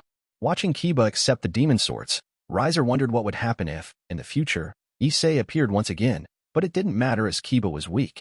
Rias and all the female members of Rias Peerage didn't care much about Kiba and Gasper, but if he could be used by him, then why not? Still, he noticed that Rias and the others were staring at him. Cough. Cough. Rias, there are a few things that we need to discuss. Something important. Rias was speechless, but she decided to follow him anyway. Except for Gasper and Kiba, all of them followed as they had something important to discuss with Riser. Nevertheless, everything was already within the place, and he had taken almost everything. So with the world that was almost dominated by him, how could Issei fight? After fierce discussions with Rias and others, Riser shared some of his abilities with his women before he returned to the underworld as he needed to do his job as the Lucifer, and also checked on the training of Sona and her peerage members, but somehow, he happened to meet Irina. Riser-sama, can I ask for your help for a moment? Irina asked nervously with a cute blush on her cheeks. Riser. Chapter 360, Pervy Angel. Do you want me to help with the heavens research on the interdimensional room? Riser looked at Irina strangely. I am sorry. But heaven is stumped, Riser-sama, and this room is important for us. Unlike before, it was hard for Irina to be so ignorant in front of Riser, but this was normal since their status was much different. However, there was no doubt that her request was too much. Riser was the leader of the Devil and even the Alliance, but he was asked to become a researcher for the interdimensional room, which was a job that should be taken by a researcher instead of a leader like him. Naturally, he was familiar with this room, as it was a room crafted by the angel to fight their extinction. Due to the death of the god, it was impossible for the angel to reproduce anymore, and unlike the devil and the fallen angel, who could mate easily, the angels couldn't do that as they would fall due to lust. Some angels might be able to remain sane and hold their beliefs, but with the many numbers of fallen angels in this world, it was clear how limited the number of angels that could hold their beliefs before they fell.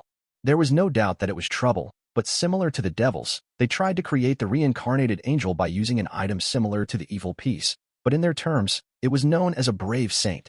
In front of him, Irina also happened to be one of the reincarnated angels. Nevertheless, even if they had created a reincarnated angel, they weren't satisfied as the reincarnated angels weren't pure-blood angels.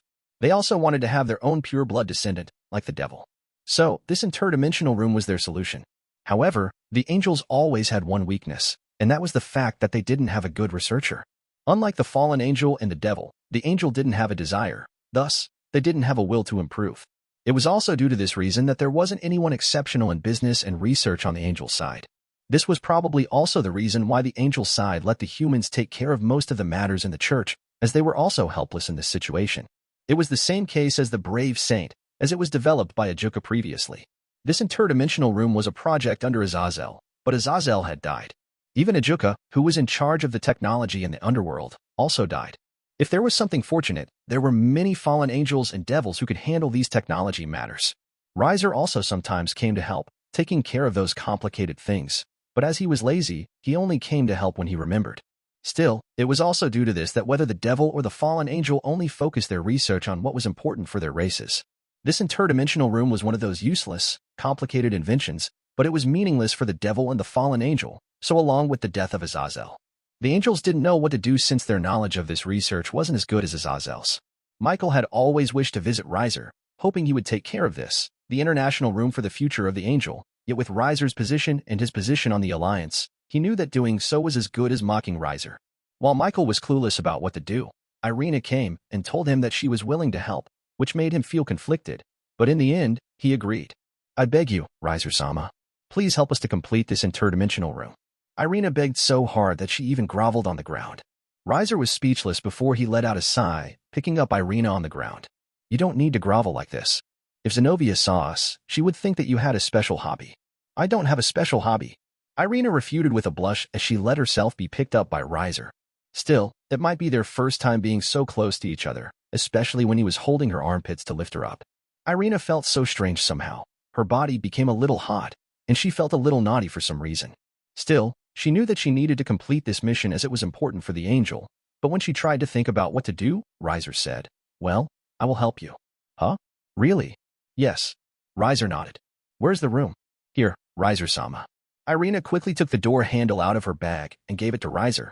Riser looked at the door handle of his hand for a while before he stuck it on the wall of his villa. It was connected automatically, and when it was opened, it was connected to a simple room. Still, the room had a fancy bedroom and was decorated with angel statues, portraits of various saints, and other religious items, which made him a little speechless somehow. Still, if it was before, he would feel uncomfortable. But now? He was okay and didn't feel much different than walking on the street. Still, as he entered, Irina also entered and closed the door, but when she turned, she saw that Riser was looking at her. What's wrong, Riser-sama? Nothing. Riser wondered whether Irina didn't know anything and just pretended that she didn't notice anything, but he felt that it should be the former since this girl was still a virgin. So, can you fix this, Riser-sama? Who do you think you were talking to? If it was someone else, it might be hard for them to solve the problem in this room, but for him, it was so easy, especially when he got the dimensional lost and the innovate clear. Still, even if he didn't have those two, he would still be able to solve this problem. Checking it for a while, he quickly solved this room and made it a truly safe place for the angels to have intercourse. As long as they had S*X in this room, he knew that they wouldn't fall. It's finished. Huh? Really? Irina was surprised. What? Are you doubting me? No, it's just, the angels work so hard, yet they are unable to do anything, so? I am just surprised. Irina laughed awkwardly. Then, do you want to test it? Test? Yes, to see whether this room is working or not since it is for the future of the angel, right? That's true, but what should we? Her voice grew quiet, and she realized what they should do to test whether this room would work or not. Her face grew a cute blush as she stared at him with moist eyes. Her heart was beating so fast as she thought about what Zenobia often told her. Irina knew that this was wrong, yet somehow, she also anticipated it. What should I do, Riser-sama? Just leave everything to me. Hearing his words, Irina nodded shyly as she let him teach him the forbidden knowledge that had many angels to fall from their grace. Chapter 361. The good days are great. Oh, God, please forgive me for falling into this forbidden delight. Irina made a prayer to the deceased god before she looked at Riser with a lewd smile. Riser-sama, let's do it again. Riser wasn't sure how to describe his feelings. Still, he had to say that the appearance of Irina with her beautiful angel wings, praying piously so she wouldn't fall into the sin of lust, was kind of hot. It also made him think that it would take a while before she fell, yet he hadn't expected that she would fall so fast. However, he didn't mind. As he made love to her, she kept praying as she stuck out her tongue lewdly. Kiss me. Kiss me. Riser-sama. Was there such a lewd angel? You are an angel. Hold back a bit. But, it feels good. She swung her buttocks left and right as she rubbed her head against his like a kitten. Or like a bird. After all, her white angel's wings were wrapped around him, hoping so they could get even closer. Still, this was probably the after effect of the fasting. As an angel, it was natural for Irina to suppress all of her desires, so when it was released, it was like a flood, gushed out, unable to be stopped. So, at that time, the two of them stayed for a day or so inside this interdimensional room. It was fortunate that they had food and drink inside, but naturally, they needed to go out for the toilet and bathroom. This interdimensional room was good since it could stop the angel from falling when they had S*X, but as expected, there were a lot of limitations as the room couldn't be expanded after it was created. In other words, it was like a flat in the apartment. The size was just that. While it could be renovated, it couldn't get bigger. However, he knew that the angels only sought minimal comfort as they didn't want to be distracted and fall. Still, he felt that as long as this interdimensional room was crafted, the angel wouldn't feel satisfied with just a normal room with a variety of religious items. In the future, he was sure that they might even add more comfort, such as a bigger room and better facilities. Suddenly, he wondered whether he had become a real estate developer. Nevertheless, compared to this interdimensional room, there was no doubt that the Innovate Clear was far better. Yet, this was normal since the interdimensional room was something created by Innovate Clear. Innovate Clear's ability was to create a space where the user could create anything. On the space created within this Longinus, it wouldn't be strange to say that the user was the god. Riser had tried it before, and in that space, whether it was a landscape such as a volcano, an ocean, or a mountain, he could create all of them. He could even create a living being and observe them from above like a god. More importantly, he could even absorb someone to enter this space. Somehow, this ability reminded him of the ocean, which he had received previously, but unlike the ocean, which could only create a sea, he could create practically anything within this space. As he also had Dimensional Lost, this ability to innovate clear was enhanced even further. The two of them could combine, and it probably wouldn't be wrong to say that he could create anything. By now, it wouldn't be weird to say that he was a god. No, by some people, he might have already become a god. Still, he didn't care about his title as long as he could live a peaceful life, so whatever the title that people gave him, he was okay with it as long as they didn't bother him. Anyway, as Irina was one of the main heroines, naturally, he got quite a good reward. Congratulations, you have received a holy affinity. Riser wasn't sure how to describe this feeling, but he knew the moment he got this reward, the weakness of the devil, which was a light and a holy element, was completely erased from his body. The holy affinity ability might be simple as it only gave him an affinity to the holy element, but it was a good thing for him, who was a devil. Still, as the devil originated from a fallen angel, Lucifer, they shouldn't have a weakness toward the holy and the light elements, right? Was it due to God? The chances were high. Still, as the devil was a being that was created from the *b of Lilith, there was a lot of difference between their race and an angel. Either way, no matter what, he had become an existence that was similar to an angel due to this reward. There might be only a single reward, but it greatly helped him. As for his weakness toward the light, it had already disappeared after he ate the Pika Pika Nomi, which made him into a devil of light. With this, as long as he gained divinity, then he would become a god. Or, rather, hadn't he gained a divinity? After all, he had eaten the Great Red, which was one of the dragon gods. Still, as he had explained his reward from Irina and also the Innovate clear, it might be unfair if he didn't explain about the Telos Karma, the last Longinus that he gained. Like any other Longinus, this Longinus was amazing, but it was on a different scale, as it could control fate. Yes, fate. If he gave an example, it would be like he could forcibly make something that was usually impossible to happen. If he gave an example, it was like when one would trip when something like that definitely wouldn't happen. If he wished to, he could also make someone of bad luck, and he could even make his day full of luck. There was no doubt that Telos Karma had a frightening ability, and with this ability, it was impossible for Kanzaki Mitsuya to be caught. Even Ajuka and Azazel were helpless. However, as Riser had become a desperado, he could control fate, and even if Longinus tried to control him, he could fight back. So it was Kanzaki's bad luck to meet him. Still, with all of that, the match between Sona and Sairaorg was about to start. As her husband, Riser naturally went to support his wife. As for Sairaorg, while Riser felt sorry, especially when it might not be wrong to say that he was Sairaorg's stepfather, he needed to prioritize his wife. Even Misla understood his situation. Nevertheless, it seemed like she told him Zekram wanted her to seduce him. The two felt complex, but neither of them mentioned this matter since the press conference of the rating game between Sona and Sairaorg was about to start. Chapter 362. While many are smart, some are stupid. The press conference of the rating game between Sona and Sairaorg was all smooth. There were no teasing questions or rude questions, and all of them were satisfied with the straightforward answers given by Sona and Sairaorg that would give them everything in this rating game.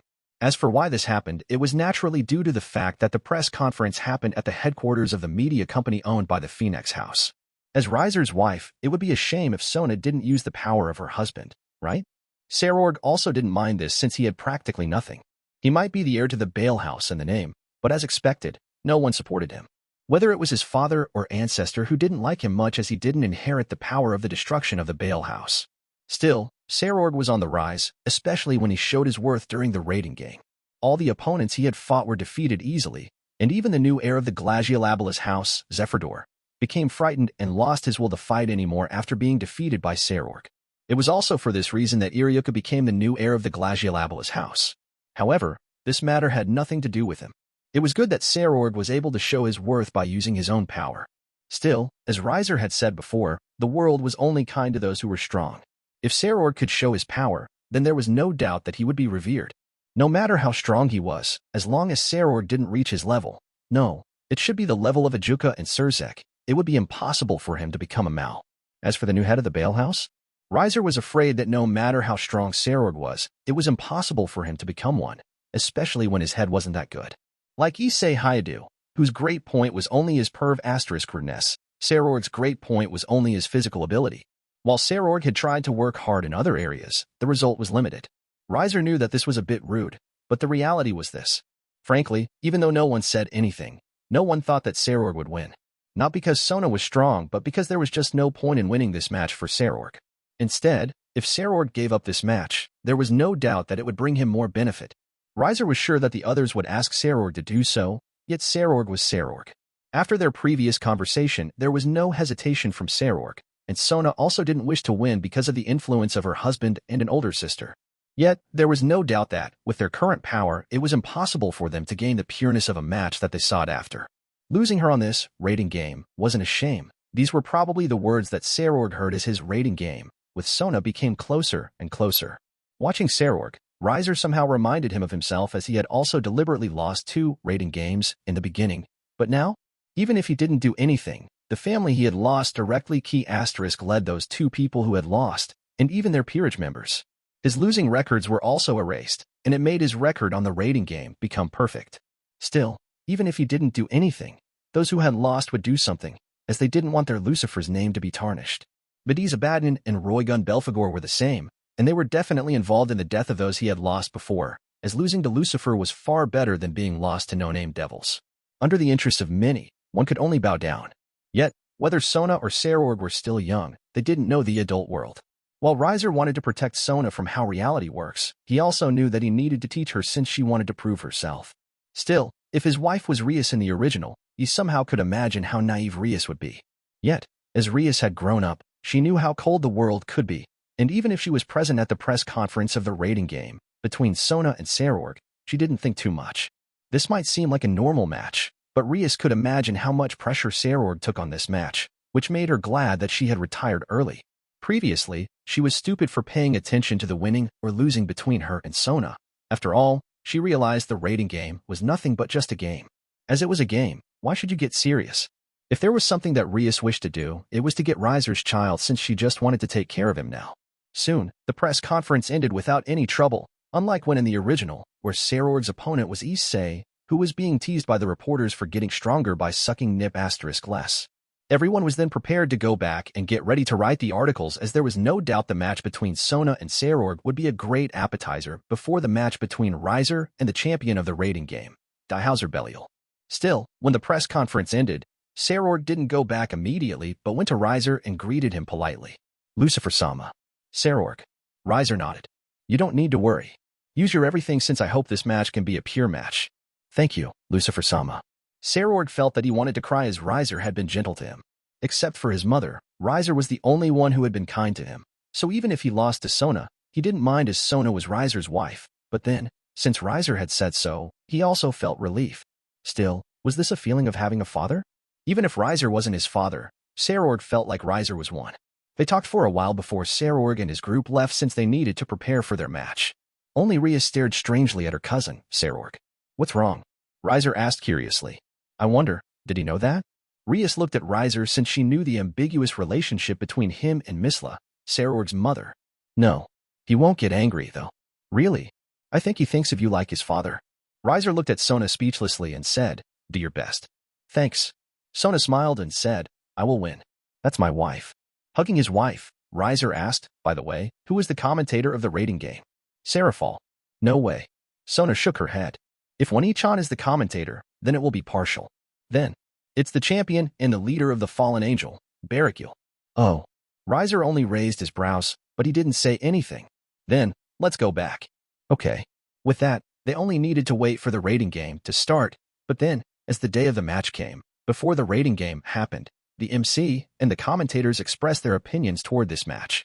As expected, I can't watch this exciting match. What do you two think? As usual, it was not Gamagen who was the MC, but before Barikil talked about his opinion of this match, Dhauser said, I just hope that this match can be pure and fair. At that moment, everyone was silent. Chapter 363, Sometimes Stupidity Can't Be Cured. At that moment, no one said anything. All of them fell in silence and lowered their heads, looking away from Dhauser, afraid that their Lucifer would think of them as involved with this champion. Even the children, who didn't understand anything, also frowned, wanting to say something to Dhauser, but their parents told them to be quiet. For everyone who heard what Dhauser said, they swore that they wouldn't get involved with him. Still, Dhauser never thought that he had said anything wrong and even firmly believed what he had said. Meanwhile, Riser, his woman, and his family, who stayed in the VIP area, couldn't help but become agitated by Dhauser's words. What the hell is wrong with that guy? Did you think as long as you become the champion, you can do anything? So-chan won't ever do something unfair and unjust. Sairaorg was furious at Dhauser. Is this guy serious? Rias was speechless when she heard Dhauser's words. This was probably also why she didn't think to join the rating game after this, as she realized how idiotic the champion of the rating game was. Did becoming the champion give you the capital to talk so rudely in front of Lucifer? What was wrong with this guy? Or would becoming the champion make him so great that he could question the fairness of the rating game in front of Lucifer? Everyone wanted to stay away from this guy, Even Sairaorg, who was involved, couldn't help but want to smash Dhauser's head. His head might not be that bright, but he felt like he was smarter than Dhauser. Sairaorg-sama. All of his peerage members looked at him worriedly as they didn't want to be on the bad side of Riser. Frankly, they didn't want to play this match, either, as they knew how fearsome Riser was. Previously, they had joined the War of the Alliance with the Hindu and Chinese myths, and they knew how frightening Riser was. If Riser wished to, he could even destroy this alliance, even if he was the one who created it. Calm down. I will handle this once we walk out. Sairaorg quickly said, but then he looked at all of his peerages and asked, Say, what do you think should I say? Hearing his question, everyone started brainstorming about what they should say when they were about to enter the stage. Still, the ones that felt the most uncomfortable were definitely Sona and her peerage group members. Did he think that he can get away because he is the champion? Zenobia gritted her teeth, wishing to tear Dhauser's mouth. The rest also wasn't much better, but Sona only coldly stared at the screen. Dear, are you not going to do anything? Seraphal asked with a pout. It's okay. I will have a match with him soon, Riser said calmly, waiting for his match with Dhauser. With that said, they knew that Dhauser wouldn't end well. Nevertheless, while Nod was stumped since he didn't expect Dhauser to be so idiotic, causing him to not know what to say, Barakiel frowned and asked, What do you mean by those words, Dhauser? Usually, one would add a Dano suffix or even Sama when they called Dhauser, but Barakiel didn't use any of that and called his name rudely. Dhauser frowned, but he wouldn't cause trouble with the leader of the Gregory for this small matter. I just express my thoughts. We are all here to love the raiding game, and it is also a place where everything is fair. I don't want the sacred game to be tarnished. Enough. Unexpectedly, the one who refuted Dhauser wasn't Barakiel, Riser, or others who were close to Sona. Instead, it was Sairaorg who was being supported by Dhauser. Belial Dhauser Dano. Sairaorg held his microphone and came out all of a sudden from the waiting room to the stage as he stared at Dhauser. This might be the last time I call you that, but don't you dare the fairness of this game. Whether it is Sona Citri or Riser Lucifer Sama, they are all my friends. We have known each other for so long, and there is no way for them to do something despicable such as tarnishing this sacred match. Even if you are the champion of the raiding game, I won't forgive you for making such a slander. His voice was full of rage and clearly showed his hostility toward Dhauser. However, in front of Sairaorg's accusation, Dhauser was stunned and looked at Sairaorg in disbelief. What went wrong? Shouldn't Sairaorg support him? Dhauser said all of that because he wanted to support Sairaorg, as he could tell that this match would definitely be hard for Sairaorg. After all, compared to Sona, who was the wife of Lucifer, Sairaorg didn't have much support, but even so, he was still amazed by this young man who worked hard to fight his destiny, and that was why he decided to support him. Yes, Riser might be the de facto leader of the Devil and the Alliance, but even so, the raiding game was different. This was a place where everyone could show their power, abilities, and worth without being restricted by anything. Regardless of their status, everything was fair on the raiding game. Dhauser wanted to tell Riser that point and also supported Sairaorg even though no one would support Sairaorg, but why would the one whom he had supported look at him with such hostility? I see. Barakiel nodded, then said, I think that the champion isn't suitable to become today's raiding game's commentator. What do you think? Nod. I think so, too.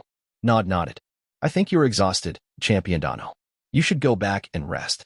The word champion was like sarcasm in their mouths. Moreover, between Riser and Dhauser, who should they choose? This was a stupid question. Even if Nod wasn't as powerful as Dhauser, he couldn't help but disdain Dhauser since this guy's head was really stupid. When one had stood high on top of everyone else, one definitely wouldn't feel comfortable when they fell below. No, I am fine. While Dhauser wasn't sure why he felt uncomfortable, he still explained that he was fine and wouldn't leave. Nod was speechless by Dhauser's words as this guy couldn't read the meaning behind his words. Was this guy really that stupid? Nod then looked at Barakiel, hoping for him to help. After all, even if he was a famous presenter and came from an aristocratic house, he wasn't Dhauser's opponent, but Barakiel was different. Still, Barakiel didn't talk immediately but tried to contact Riser, and as he gained his answer, he just let Dhauser go, which Nod also followed. Nevertheless, whether Nod or Barakiel pretended that Dhauser didn't exist, everyone welcomed Sairaorg and Sona into the stage excitedly. Yet, watching everything that had happened in front of him, Dhauser still didn't realize what kind of a mess he had done. Chapter 364. Let's go ahead. Frankly, no one really cared whether this raiding game was fair or not. Even if this raiding game wasn't fair, it didn't matter since who did it? They're Lucifer, Riser. Helping his wife to win was just a small fault or a mistake compared to what he had done to all of them.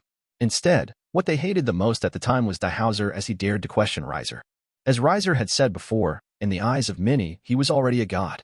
God was an existence that couldn't tarnished, so even if Dhauser was a champion with a lot of fans, at this moment, All of them directly threw away all of the merchandise and anything related to Dhauser as they didn't want to have anything to do with him. At that moment, Dhauser's popularity fell downward sharply, without any intention to stop. Even the Baal territory was also affected by his words. Moreover, Sona was the one who had proposed the school of the raiding game school for the low-class devil and the reincarnated devils. If she hated the raiding game and stopped this school due to Dhauser's problem, what should they do? After all, everyone wished to gain status, wealth, and everything from a raiding game. Even if Dhauser was their idol, they wouldn't hesitate to abandon him if he caused them trouble.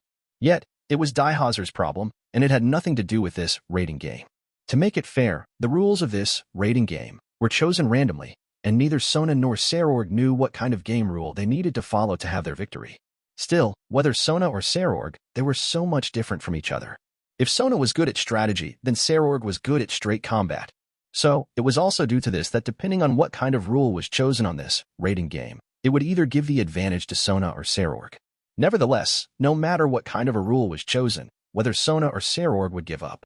While this raiding game was soiled in Dhauser's mouth, it didn't mean that they would stop this match. Instead, they needed to continue this match and bring their all in this match. It's lightning fast game. Nod shouted, announcing the rules of the game. Oh, it's been a while. Barakiel somehow felt melancholy when he thought about this rule of the game since, at that time, Azazel was still alive, and their Gregory hadn't been invaded by Riser. Yet, life continued after all, and under Riser, the lives of the fallen angels weren't bad at all, so there was no need to fight, especially when it was pointless to fight. Moreover, he was already Riser's father-in-law, so his position was great.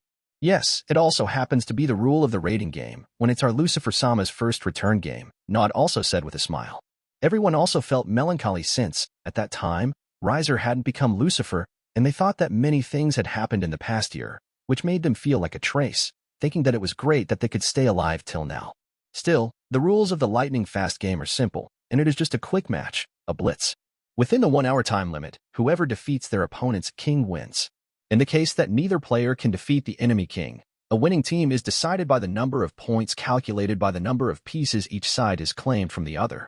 I think that this rule will bring a lot of advantage to Sairaorg.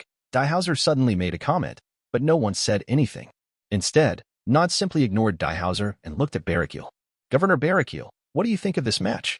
I have heard that Sairaorg's physical ability is frightening, or rather, we can see from his match that he is a master of martial arts, and moreover, I have heard that he has a Longinus. Longinus. Everyone was startled. Yes, Sairaorg's pawn is a Longinus, Regulus Nemia. Naturally, for those who didn't know, Nod directly explained what the Regulus Nemia was to everyone. There was nothing to hide, and everything about this Longinus was told. In the original, this wouldn't happen, especially because the Great King faction and the Four Mal faction were two different factions. The two of them were also often in an argument. Surzek and Ajuka might be powerful, but their powers weren't enough to deal with all the members of the Great King faction. However, Riser was different. Whether it was the Great King faction or the Four Mal faction, all of them were the same. They were all under him, especially when he had become the leader of the alliance. If they wanted to rise along with him, they needed to combine their strength together, following him obediently. Such a thing definitely couldn't happen to Surzek, Ajuka, or even Issei. All of them might be powerful, but they weren't strong enough. As for being smart, knowing emotions, and many other things, all of them were meaningless in front of overwhelming power. It was due to this that Zekram came to tell him about the Regulus Nemia to Riser. After all, being discovered later and coming by himself to report this matter was different. It was also due to this reason that his relationship with Zekram was as good as ever. Nevertheless, Zekram's family didn't seem to inherit Zekram's wit, which made him and Zekram feel speechless. Yet, in his eyes, they were just clowns. It was like Dhauser, who was being ignored by everyone at that moment. Still, everyone's eyes quickly changed due to Sairaorg's ownership of the Regulus Nemia. Sairaorg might be powerful, but he was famous for being talentless, yet at this moment, everyone's opinion of him changed as they thought that he might become the next generation of Mal. Still, this also made them worry about Sona, yet they also knew that it was impossible for Riser not to train his wife. Nevertheless, it was also due to knowing this fact that everyone in the supernatural world became curious about how this raiding game was going to conclude. In the lightning fast game, Sairaorg might have an advantage, and he also had Longinus and Regulus Nemia. Yet, Sona was Riser's wife, and as she could stand until now, there was no way for her to be weak. Still, whether Nod or Barakiel was talking as much as everyone was already impatient about the match so quickly, whether Sona and Sairaorg, along with their peerage members, were teleported to the stage of the raiding game. The stage was the Kuo Academy, a school where Rias, Sona, and most of his women were learning. Still, at this moment, this learning place became a battlefield for Sona and Sairaorg. Start. At that moment, the two groups were ready for the fight. Sairaorg charged forward directly, leading his entire group to defeat Sona's group, yet he was surprised by the one who came to fight him. So, you are the one who will fight me? Sajji grinned and said, I won't lose. This time, Sajji was going to show everyone the result of his training. Chapter 365, Sajji, who is going all out. Jinshiro Sajji? Rias was surprised when Sona's pawn decided to face Sairaorg directly. Even though many thought of Sairaorg as a talentless guy, she knew that her cousin was strong. Even in the previous war against the Chinese and Hindu myth, Sairaorg was on a rampage, blasting many of his enemies, especially when he was under the protection of Riser, so no matter what his wounds were, he would be healed instantly. Knowing this, he was happy and even became akin to an MPV during the war. Moreover, while she knew that this was wrong, she didn't think that Sajji could match Sairaorg. Sairaorg had a Longinus, and he was also a pure-blood devil. Meanwhile, Sajji was a reincarnated devil, and while his sacred gear came from one of the Dragon Kings, Vritra, it was still far from the Longinus. So Rias was surprised when Sona decided to send Sajji. Well, just watch. If Riser didn't know anything and wasn't the one who trained Sajji, he knew that it was impossible for Sajji to defeat Sairaorg. It wasn't because Sajji didn't work hard, but his upper limit was far lower than Sairaorg's. Sairaorg might not have a talent with demonic energy or the power of destruction, but his talent for physical ability was outrageous. Moreover, as Rias said before, he had a Longinus. Meanwhile, Sajji was just a normal human before. If there was something special about him, it was that he had a sacred gear made from one of the Dragon Kings, Vritra. Yet, it was also his weakness since being as strong as Vritra was his limit. If Sajji had a different talent, then he might be able to become stronger. Yet, there was no such a thing, so being as strong as Vritra was his limit. However, Sajji wasn't a dragon. He was just human and also a reincarnated devil. Even worse, he wasn't the main character, so his current strength was impossible to be as strong as the real Vritra. It was also the same case as Issei Hyudo, the protagonist. There was nothing about him, and his only redemption was that he wasn't ugly and also the host of the Red Dragon Emperor. Yet, it was also due to this that his strength only be limited to being as strong as the Red Dragon Emperor, which was similar to Sajji. However, Issei was the protagonist, so he would get more chances to become stronger, which was natural by using the help of Ophis and the Great Red. Unfortunately, Issei had died, so there was no need to talk about him anymore unless he was reincarnated. Still, at this moment, we need to talk about Sajji. So, with a power that was limited only to as strong as Vritra, could he defeat Sairaorg? Sajji might be Sairaorg's disciple, but even so, he was going to defeat him. I'm going to defeat you, sensei. Haha. Come to me, Sajji. Sairaorg didn't use his Longinus and raised his fist, ready to blast Sajji. Yet, Malbolge Vritra promotion. Sajji didn't hesitate and used his everything directly. In battle, one usually wouldn't use all of their power, fighting for a while to gauge each other's strength before using everything. However, under Riser's tutelage, Sajji had a different view. If they can end the battle faster, why do they have to fight so long? So, the moment they were about to clash, Sajji directly used his every power. Unlike before, Sajji had become stronger. Before, even though he had a Vritra type of sacred gear, he only had one of them, but as he was Sona's peerage member, Riser helped him to get the rest of the Vritra type of sacred gear and then put all of them inside his body. Even though it was painful, Sajji could control this power, and due to this, his strength grew even stronger. Ha ha ha. Let's go, Sajji. The consciousness of Vritra inside Sajji roared in excitement, especially when Sajji used his everything directly. Yes, Sajji used the balance breaker version of the Vritra sacred gear without hesitation. Under this balance breaker, his entire body was covered in the jet black dragon armor. Moreover, it also increased his physical ability. His abilities were also enhanced as not only could he use tentacles to absorb his opponent's energy, but he could also send deadly black flames to burn his opponents, suppress the opponent's powers, and give his black flames the ability to restrain his opponents. In this form, he also gained a sparkling white bone-colored Nodachi with blades that look almost like a saw with a dragon head on the top. Yet, more importantly, after he used this balance breaker, his body would emit a deadly curse that would curse someone to death. Even Sairaorg was stunned that his Tuki was corroded by this curse, but as he was about to strengthen his Tuki, it grew even stronger. As for Sajji's blade, he didn't fear it and even wished to clash it with his body. Yet, Sajji decided to go all. Twin King's Dragon Tail, Dragon Fang Iron Gun. As Sajji roared and impaled his sword forward, a gigantic dragon head like a Vritra head appeared. This head was made entirely of the deadly cursed black flames with dangerous fangs that would key *L anyone who was bitten. Ruler. This gigantic dragon had charged forward at Sairaorg and bit him to death. Ahoo.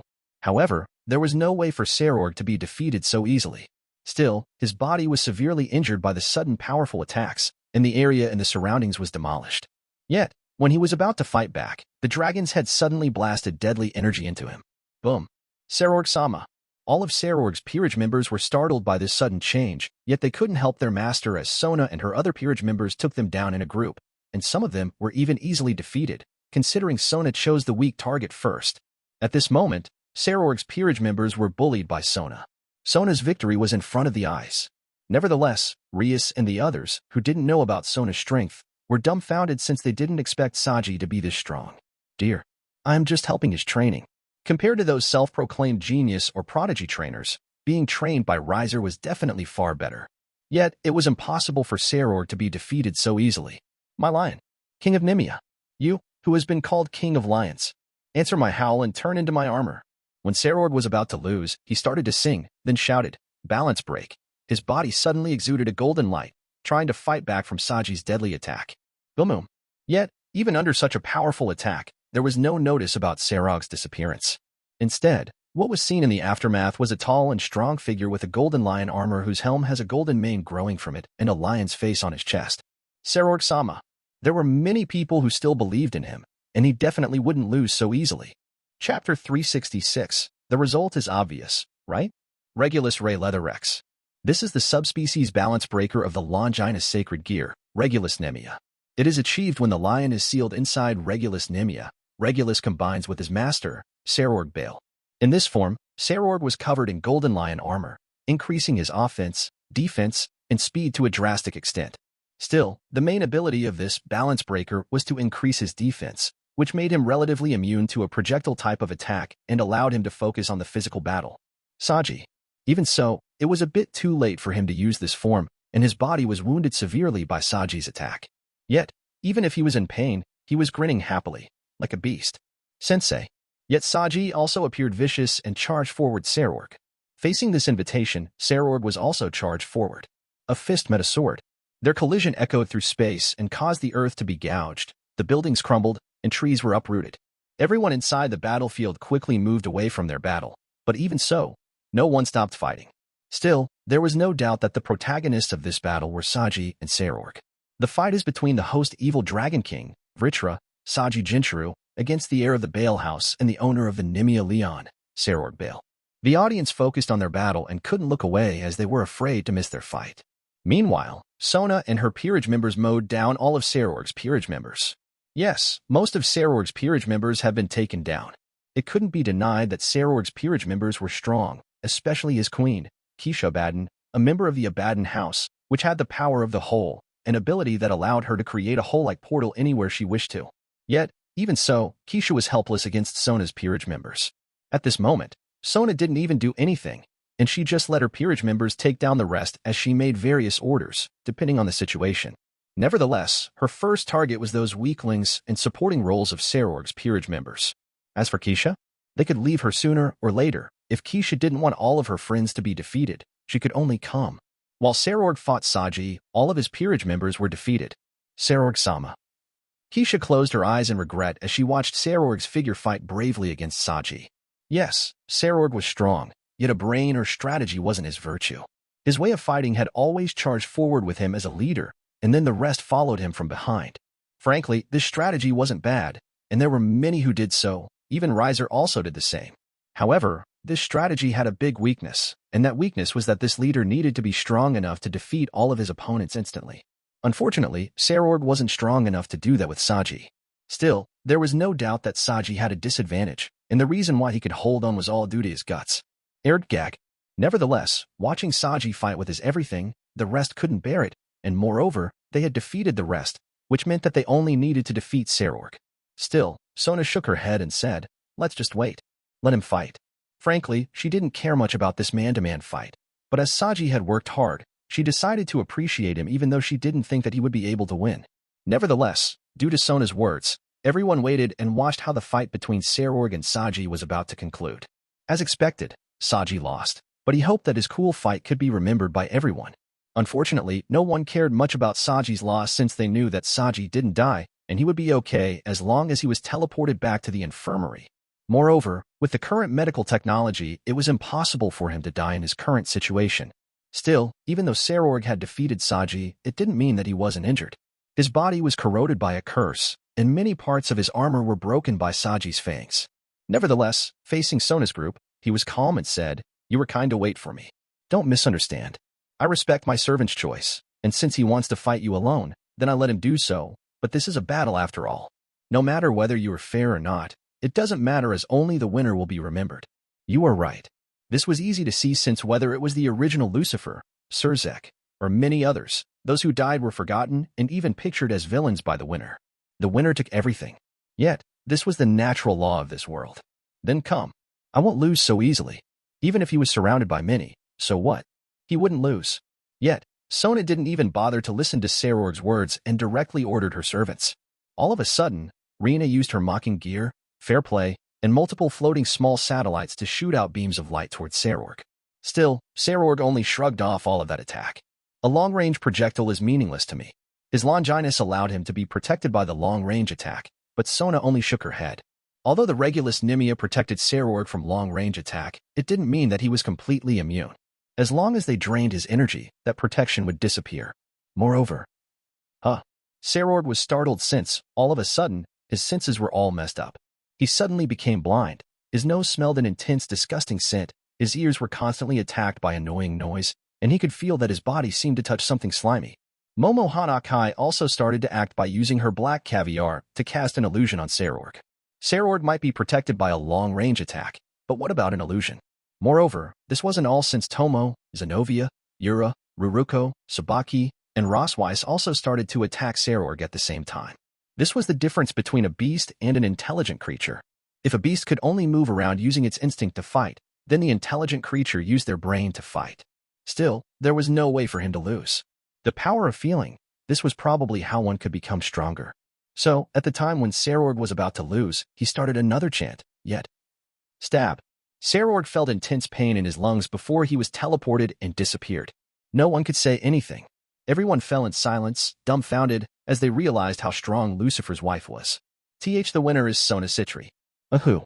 Everyone cheered loudly, but a single stupid person ruined everything. That might be amazing, but I believe Sairaorg is better, considering how he could show such strength. Chapter 367. Try to not make me yawn, okay? Yet, even if Dhauser said those words, the cheers of the crowds didn't stop, and it became even louder, which made him confused. What's happening? Dhauser touched and checked his microphone but realized that it didn't seem to work. Is this broken? Nevertheless, Barakiel and Nod sighed in relief when they saw how Dhauser's microphone didn't seem to work, yet they wondered how one could be so stupid.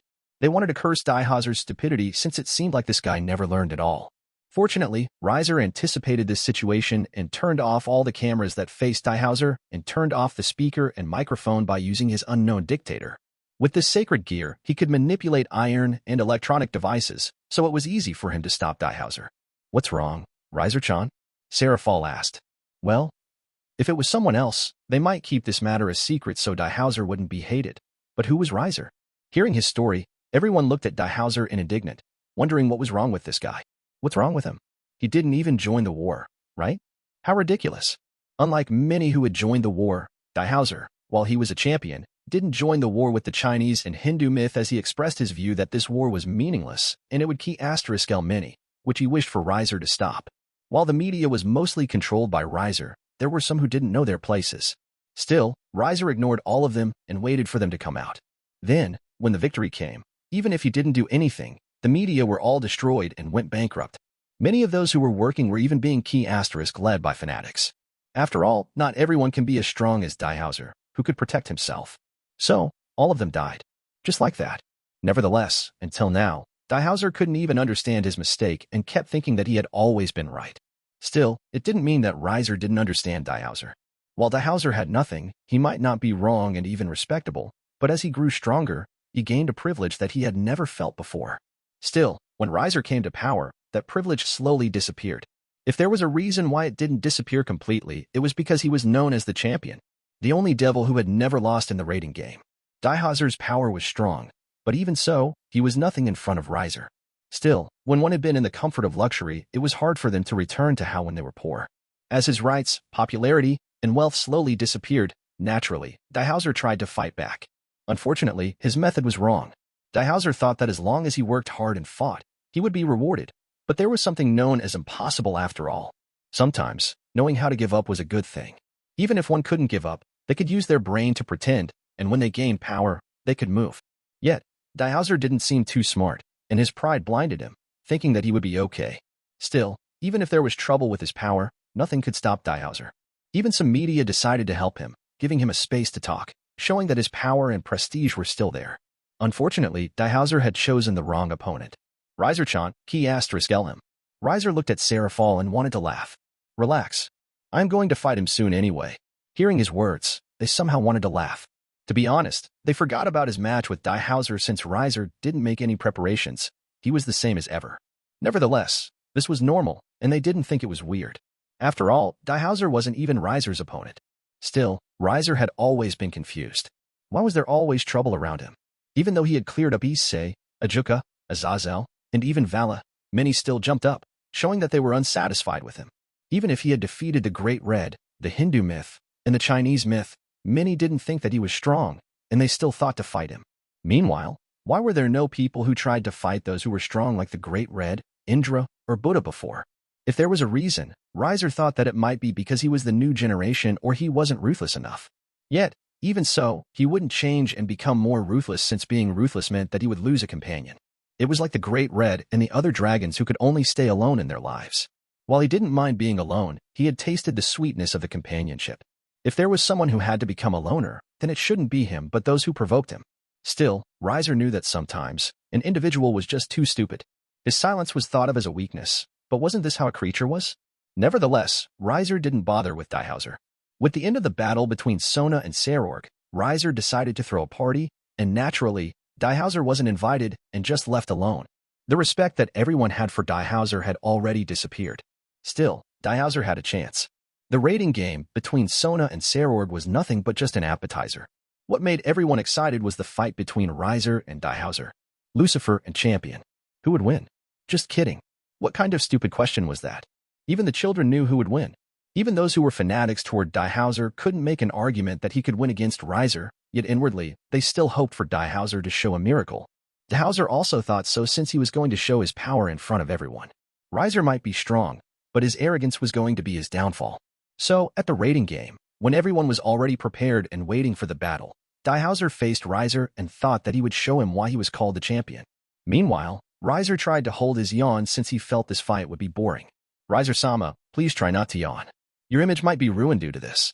Ubaluna, his queen, made a whisper, causing everyone to laugh somehow. Riser only chuckled and said, "It's okay. Your words wake me up." Oniai-sama, how much do you need to defeat the champion? Ravel asked. Try to count. Riser wasn't sure, but he was probably going to make a record on this raiding game. Chapter 368, Work Hard. Everyone was in silence. They thought that even if Dhauser wasn't Riser's opponent, he would show a worthy fight as a champion. Unfortunately, it's 0.0001 seconds. Riser-sama has made a record for the fastest match to end on the raiding game. At the same time, the legend of the champion is broken. At that moment, no one paid attention to Dhauser. Instead, all of them cheered so loudly that the earth was trembling. After all, with this, Riser was truly the #1 devil in the entire world. There is no doubt that as the champion, Dhauser's power should be about Mao's level. Even Sairaorg and Albian didn't think that they could defeat Dhauser, but Riser defeated him so easily. Moreover, Riser only defeated Dhauser in such a short time that everyone could only stay in a gaff due to this result. Nevertheless, he didn't even bother to look at Dhauser and just returned since everything was over. Still, congratulations, you have received a combo star. Riser felt weird since his opponent was so weak, yet how could he get a good reward? However, soon, he almost slapped his forehead since he forgot that Dhauser was strong. Dhauser was probably the strongest under him on the devil. Unlike Sairaorg with her ice ability or Albian with his attack and defense mode, his ability was worthless, which made him able to nullify all the abilities as long as he understood it. Moreover, with his genius battle intellect, it should be only for a moment before he is able to understand the ability of his opponent.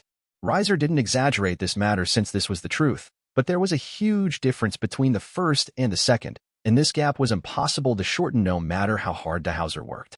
Moreover, even if the power of the worthless was good, it still needed a demonic power to use it. The difference between Dhauser's demonic power and Riser's demonic power was as much as the difference between a lake and space. What is there even a comparison to begin with? Not at all. Dhauser was defeated, that's it. Still, Riser was happy with his reward. Combo Star. It is a strength-enhancing ability. As long as he continues attacking his opponent without interruption, each consecutive blow receives an additional 200,000 pounds of force compared to the previous one. Strong, right? However, if the chain of attacks is interrupted, then it resets, and he has to restart his count once more. Nevertheless, it was strong, as every one of his attacks would gain an additional 100 tons, and the numbers increased even further as long as his attack was interrupted. Yet, the problem was that Riser felt that this ability was a bit meaningless. If it was before, he might feel happy. But now, all of his attacks were enough to crush a planet. What was the use of an additional 100 tons for? It can be useful for others. Riser thought of using his Link ability to lend this ability to others, especially to Zenobia and Yura, who were brainless fighters. Well, I can give it to my peerage members too. Probably because he hadn't mentioned his peerage members for so long. But whether it was Shuelon and Isabella, who was his rook, this ability would be useful for them. No, frankly, this ability was useful for everyone. Still, he could think about this matter later as he left with everyone, along with the cheers of the audience. Nevertheless, everyone knew that, at this point, no one could stop him anymore. His position at the top couldn't be shaken, no matter what. It was as firm as his erection. Jokes aside, everyone had decided to follow Riser, so there was nothing wrong with it. Nothing had changed even if he had defeated the champion, Dhauser. Instead, they felt that it was normal. Nothing went wrong. However, they knew that Dhauser's end was definitely not good. Though they knew that this guy was so stupid, they didn't say anything since they were satisfied with this rating game, and it was time for a party. Hopefully, Riser would pay attention to their daughters or even wives, so that way their status would greatly rise. Trash. Hades snorted in disdain when he saw how easily Dhauser was to be defeated. He wanted to see if Dhauser could give a miracle, especially when he heard about Dhauser's ability. Unfortunately, he encountered junk, and he thought that only the gods could be relied on, especially for the future, and took care of this devil, pretending to be God. Pluto, who was the Grim Reaper under Hades' Grim Reaper Legion, knew that Hades was also defeated by Riser, but he didn't say anything since he was sure that Hades, his lord, would get angry. What a waste of time. But didn't we learn something, Hades-sama? What did you learn from this match? Hades looked at Pluto speechlessly since Dhauser was defeated by Riser so fast that there was nothing to see at all. He is fast. Hades. Probably, as fast as the speed of light. Hades couldn't deny Pluto's words, but how should he deal with this ability then? If Riser's speed was as fast as the light, then was there even a possibility for him to defeat him? No. Hades knew that God was the strongest being in the world, and he couldn't give up. Let's go back. The party is good, but I know that being there is only a humiliation. While Hades hated Riser, he had to say that he loved Riser's taste as it was so comfortable to stay in Riser's town. While a little unwilling since the one that was being embarrassed was Hades, not him, but as the loyal servant of Hades, Pluto also decided to leave. Are we still going to talk to him, Riser-sama? Euclid asked helplessly since he didn't see any point in fighting now. Why not? Right now, he is seething with anger. I am sure that he will be happy to know of our great cause. Oh, but I can't wait to see his despair when he is being targeted by Riser and his group. Riser laughed, thinking how fun it was to play with Dhauser. Euclid only shook his head, but he didn't say anything. Still, with the death of Surzek, he knew that his older sister was free, and somehow he wished to meet her. Unfortunately, he couldn't see her, and he also wasn't sure where she was, so at this moment, he could only follow Riser. By the way, what about the vampire? Well, I'm not sure. They are starting to act strange, or rather. Euclid's expression becomes ugly when Riser mentions the vampire group, especially when someone interrupts their plan. We can't do anything against that man. He is too strong. Riser sighed helplessly. But it doesn't matter. Anyway, let's move to the next plan. We're going to get busy, Euclid. Yes, Riser-sama. The two left quietly and started their plan. Nevertheless, Dhauser, who had lost, only stared at the ceiling in silence, feeling that everything was over and what was left was just a feeling of helplessness. Chapter 369. He is a gentle guy. After the raiding game, there was a party hosted in his city to celebrate his victory over the unbeatable champion, Dhauser. While everyone knew that Riser would be the winner, nothing stopped the party as it was their chance to meet him. Riser was quite elusive, and his work time was quite limited as he didn't like to work. His work was also so efficient that no time was wasted, so they could only try to meet him like this. It was also due to this that there were so many individuals that came, whether it was from the Norse myth, Greek myth, Chinese myth, Hindu myth, angel, fallen angel, devil, Yukai, Japan myth, and many others. All of them gathered together, trying to get to know Riser and also each other. Frankly, this was the first time for something like this to happen, as no one expected that everyone could be under someone's rule. Riser Lucifer. Yet, even so, while some might not accept it, many also accepted it since his rule wasn't bad. Riser was so lax that he mostly left the rest to his people as long as it wasn't something important. As for the development of economics or other things, they were left behind by the others. Moreover, in the worst case, they could suck the wealth of the humans as, unlike supernatural beings, humans had so much of numbers. They were greedy and insatiable beings, so there was no need for them to hesitate. Riser knew that it might be wrong, but probably, in the eyes of the gods, a human was like livestock. Like how human could key *L livestock to eat, God could also key *L a human for their own use. It was as simple as that. Nevertheless, the power of the Longinus changed everything. Fortunately, Riser decided to take all the Longinus as it was too dangerous. No one disagreed. Instead, they all agreed since no one felt that they were safe with the Longinus. As for the fact that Riser was the one who took the Longinus, so what?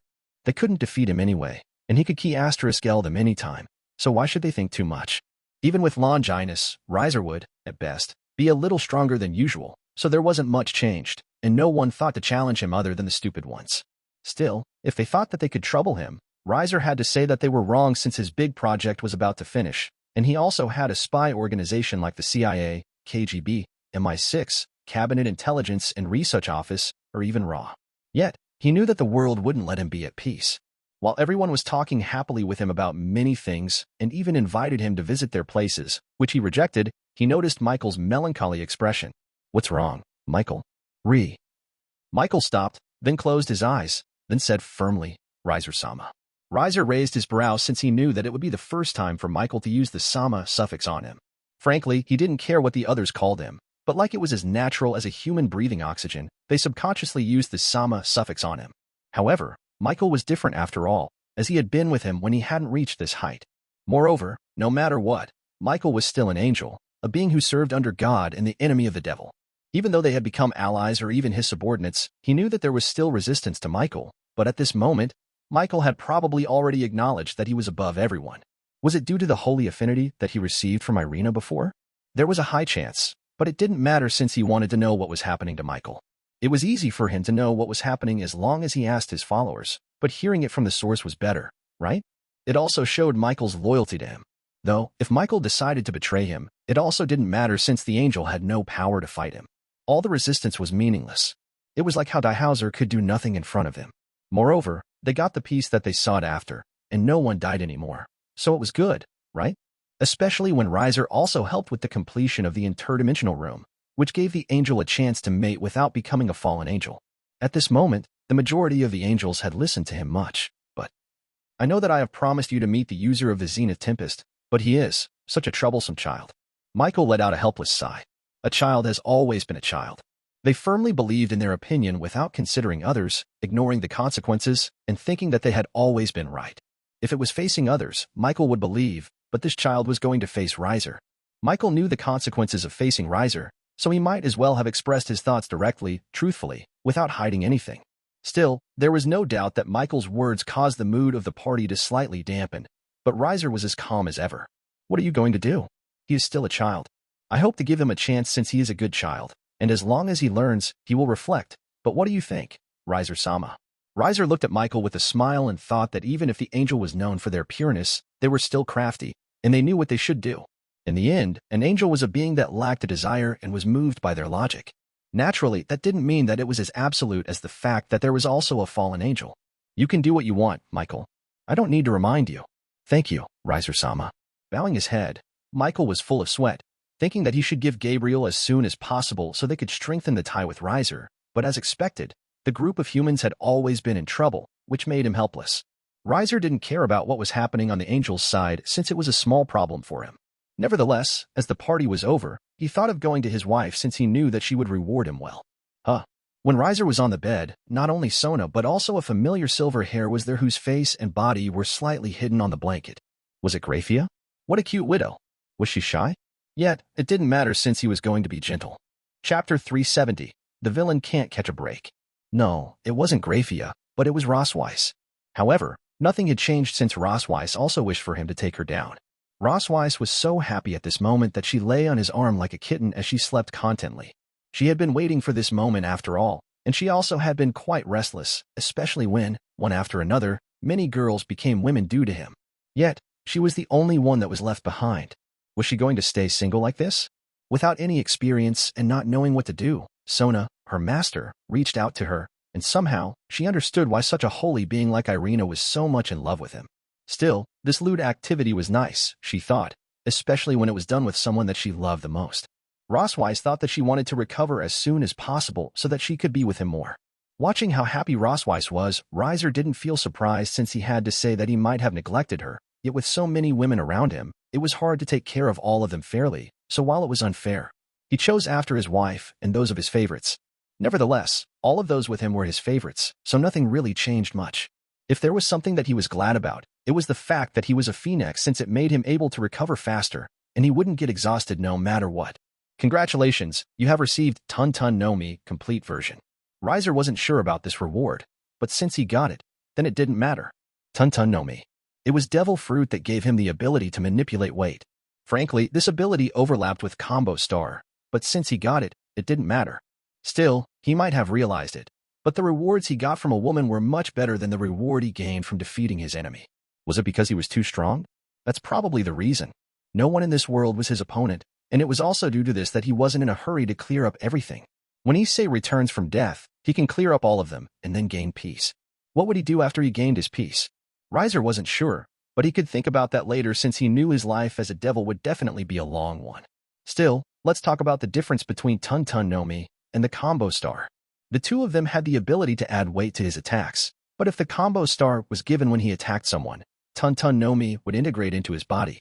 Moreover, the development of the Tun Tun no Mi was better as this devil fruit gave him many possibilities to develop a weight manipulation ability.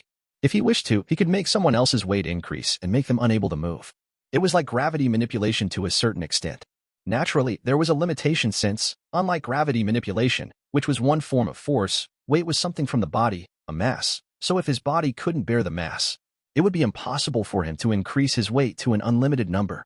In this case, the Combo Star was better since there was no need for him to train, and he could use this ability directly without worry. However, as he trained himself, there was no doubt that the Tun Tun no Mi was far better. In other words, the potential of the Tun Tun no Mi was better.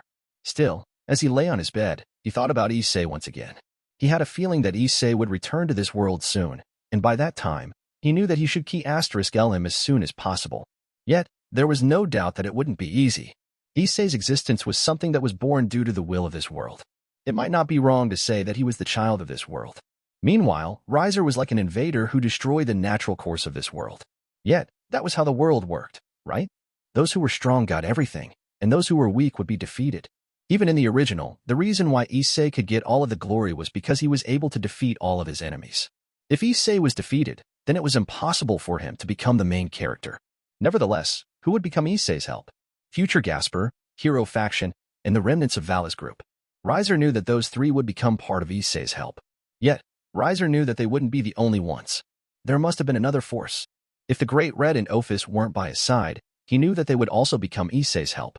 Closing his eyes, he tried to make his strategy, thinking about how to defeat his enemy, yet as expected, even if he thought of nothing, nothing would change. All the struggle was meaningless in front of an overwhelming power. However, Riser knew that even though he had conquered almost all the parts of this world, it didn't mean that his rule was perfect. There were still many who were unconvinced or doubted him, yet they were too weak to do anything against him. However, as long as they were given a chance, they would attack him without hesitation, so there was no need for him to hesitate, and he was going to attack them after all of this. What's wrong, dear? The next morning, as he enjoyed a morning tea, Sona asked him a question. It's okay. What? Tell me if you have something that you were worried about. Riser looked at his wife and smiled. I'm just thinking about where I should take the next trip. Sona was speechless, then said, how about you go to the Kuo then? Kuo? Huh? Riser had been on the Kuo many times, but well, it didn't matter even if he came to that city again. Moreover, there was something that he wanted to do. With that decision, he went to the Kuo. Yet, a few days later, in the corner of the world, a single familiar figure appeared in this world with a cheerful smile on his face. I have returned. The smile on the young man was so vibrant but then became so lewd, especially with how long he had been away. Ucho. Asia-chan. Akino-san. Kaneko-chan. I am coming. Issei Hayato missed everyone's boobs. Chapter 371. Your Return. Issei felt like he wanted to cry since he had been away for so long, but it didn't matter as he had returned. Partner. Dreher let out a helpless sigh as he thought how Issei had never changed, but wasn't it the reason why Issei could stay alive until now? It was because Issei had always seen everything in a positive manner, and his **Renes would always give him strength. But are you ready, partner? You were going to challenge him, you know? Even though Dreher hated Riser, he had to admit that Riser was strong. You don't need to worry, Drake. I will win. No, we will win. As long as we're together, we will be able to defeat anyone. Issei said confidently, especially when he thought about the power he gained from the Shikigami, the god of breasts. You are right. Drake also had confidence when he thought about Shikigami. Due to Shikigami, Issei was different from before. He was no longer just a normal human who was reincarnated as a devil. Instead, after his body was destroyed, he gained the body of Drake, the Red Dragon Emperor and one of the heavenly dragons. Moreover, he also gained the body of Shikigami, the god of another world. The combination of the heavenly dragon and god gave him a powerful strength. Even if Issei was stabbed by the poison from Samel once again, nothing would happen to him as his body from the Shikigami would protect him. At this moment, whether it was Issei or Drake believed that they could defeat Riser. Still, at the same time, when they thought of Riser, they also felt chilled by Riser's viciousness as Riser used Diodora to key *L him. Diodora definitely wasn't the only one, and there were many people who were used by Riser. Issei knew that he couldn't let this evil go on the rampage in this world any longer, especially when Riser also planned to reach out his hand toward another world. Issei was given power by Shikigami, and it was also due to this that he realized the great mission that was given to him. Issei was going to protect this world. Still, before that, Issei wanted to meet everyone first. I wonder how everyone is. Are you still going to become a devil, partner? Naturally. I want to become Bucho's strength no matter what. After all, for Rias, Issei would do anything. Drake looked at Issei helplessly, but he didn't say anything. Still, he knew that Issei might say something with dignity or worthy of being admired since Issei would do anything for the woman he liked. But he knew that this guy was just lustful toward Rias' breasts. Bucho, I am coming. Issei was ready to meet Rias, but suddenly, a burly figure suddenly appeared before him. Issei-senpai. Issei and Drake were startled and felt like their hearts almost stopped. However, the one who appeared not only this burly figure, but there were many others around this figure. Who are you guys? Even though Issei had become powerful, his mentality was still the same as ever. He had never thought of himself as special and thought of himself as nothing but a **root high school. There was no doubt that Issei was full of contradictions. When Issei met someone that he didn't like, he would pretend that he was above them, but when he met someone that he didn't know, he would cower and feel slightly inferior, especially when all the guys who appeared in front of him were handsome. Why the hell are all of them guys? I want girls. Still, Issei lamented, wondering why the one who greeted him was a group of guys, but even so, their sudden appearance startled him, and he quickly made a fighting gesture, ready to fight all of them. Yet, strangely enough, Issei didn't feel any animosity from them. Instead, all he felt was like they were seeing a hope. What was happening? Whether Issei or Drake felt confused since they had just been away for a while, but why was there so much change? Before they were reincarnated, Shikigami had told them that they had been away for a few months. What could happen in those few months? If it had been a few years, Issei might have panicked, but this was just a few months, after all, so there should have been nothing, right? Moreover, why was the robust and muscular man in front of him quite familiar for some reason? As Issei squinted his eyes, wondering who this man was, everyone who saw Issei felt like they were saved. Issei might not realize it, but his body exuded a special aura that would give anyone who believed in him hope, especially when Shikigami had become part of his body, causing a divinity to exude. At this moment, Issei had become the combination of a man, a dragon, and a god. Issei was simply the hope of everyone who had been living in a torment of both fear and oppression. They knew that as long as they had this man, they could defeat that devil, they thought. Yet, Issei didn't know that since he didn't even realize that he was a special existence. Nevertheless, Gasper, from the future, was already in tears when he saw Issei. In his timeline, everything was ravaged, and he was the only one that escaped. No, with his power, it should be impossible for him to escape. If there was a reason why he could escape, it was all due to Issei from the future, giving him a chance to go to the past, so he wouldn't waste this chance, and he was going to save everyone. Still watching Gasper from the future, who cried, Issei was startled and asked unsurely, Gasper? Yes, Issei-senpai? Gasper? Issei and Drake almost popped their eyes out since the girly young man had become such a muscular man. What's happening? How could you become like this? Issei couldn't believe his junior, who always dressed in the girl uniform, would suddenly become like this. Still, he shook his head and suddenly had a bad premonition. What about Bucho? Asia-chan? Akino-san? And Kanika-chan? Let's go and meet them. With such anticipation, Issei wanted to meet everyone. But Gasper, from the future, didn't know how to explain this matter. What? What's wrong? Issei-senpai, calm down. Gasper took a deep breath and said, Rias Bucho and everyone had been taken by Riser Lucifer. Issei. Chapter 372. Issei is powerful. It was like a blunt weapon was slammed into his brain. Issei felt like his world was spinning as he couldn't believe what Gasper had said to him. No way. I won't believe it. Issei screamed with all of his might and didn't believe what Gasper had said to him. No, he knew that it was possible, especially when he thought how close Rias and the others with Riser were. While he tried to fight Riser, the others didn't want to have much of a conflict. Yet, how could he accept it? Riser was the person who had plotted to key him. Riser used Dhauser as a pawn to key him. Riser was a downright evil that should be erased from this world. Issei thought that as long as he returned to Rias and the others, he could take down Riser, especially when he had gained the power of Shikigami. By using the power of breasts, he would grow stronger and defeat Riser. Yet, unexpectedly, Gasper told him that Riser had taken down Rias and others. The possibility existed, but Issei didn't want to believe it. So, at this moment, Issei quickly ran into the direction of the Kuo town. Even though he wasn't sure how he could know the direction, he moved by instinct. It was like how an ant was attracted by sugar. He could detect his beloved boobs so far away. Even if Issei was on the edge of the world, he could pinpoint the location of those beloved boobs. Watching Issei, who left so suddenly with a speed that stunned everyone, they had even more confidence in Issei as their savior. So at this moment, everyone had decided to follow Issei wholeheartedly, fully believing that he was the savior. Yet Gasper panicked, especially when he thought about what had happened between Riser and Rias and her group. You guys go back first. George, help me. While they were all confused, they all followed Gasper's words from the future. Still, those who weren't extras, especially Tobio and Arthur, sighed and knew what was happening. George, help him. Go. While George was confused, under the urging of everyone, he quickly used the dimensional lost to return everyone to their hiding place and also followed Gasper to chase after Issei. Nevertheless, Issei was desperate, trying to erase all the nightmares that kept coming to his head. He didn't want to believe it, but the more he thought, the more possible it was. It was also for this reason that he didn't dare to meet Rias, Akino, or even Kaneko. As for the current timeline for Dhauser and Kiba, Issei knew that those two would be all right, so the first person he thought to meet was Asia. Yes, Asia. Among all the people Issei knew, there was no doubt that Asia was the one that he trusted the most. They had been together for so long, and he was also the first person who had ever given her kindness. They even lived together, and he also saved her from Dhauser.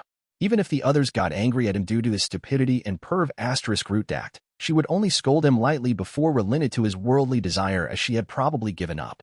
However, Issei didn't know that and only thought that Asia was probably the only one that hadn't been eaten by Riser. Yes, as he walked on this return journey to the Kuon town, many thoughts plagued his mind, and the more he thought, the more he felt it was possible for Rias to fall into Riser's arms. Rias was like that, after all. When they met for the first time, Rias flaunted her breasts, and she even dared to sleep with him. Also, wasn't it possible for Rias to do the same with Riser? Moreover, with what Rias had done to him, like slapping or even getting angry, Issei didn't believe in Rias, yet somehow, deep in his heart, he still wanted to believe that Rias could give her virginity to him. No, Bucho's virginity is mine. Issei made a vow, but due to his timidity, he decided to visit Asia first since he knew that Asia was the most stable and kindest among all the girls. Moreover, he also felt worried about his parents since he had been away for a few months. A few months might be short for a supernatural being, but for a human, it was a long time.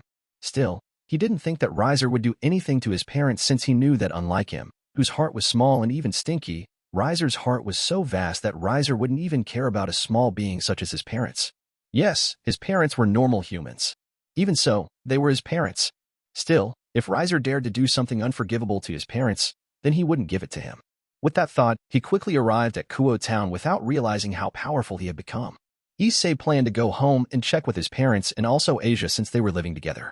Yet, no matter how fast he was, he couldn't beat teleportation, and as expected, he was stopped by Gaster from the future. Wait, Issei-senpai. Wait. Don't go. No. Let me go, Gasper. I need to see them. No. Please. You won't be able to bear it. And you might make Riser-sama notice you. They were just at the outer part of Kuo town. They hadn't entered this town, but Gasper knew that as long as they entered, they would be noticed by anyone. Especially when Issei's aura was blazing high as if trying to attract everyone's attention. Frankly, it was a miracle that no one noticed Issei at this moment. No, I need to go. Issei didn't care about Gasper's words, and he didn't want to believe in Gasper. Moreover, he wanted to confirm with his own eyes. Then, see it from here.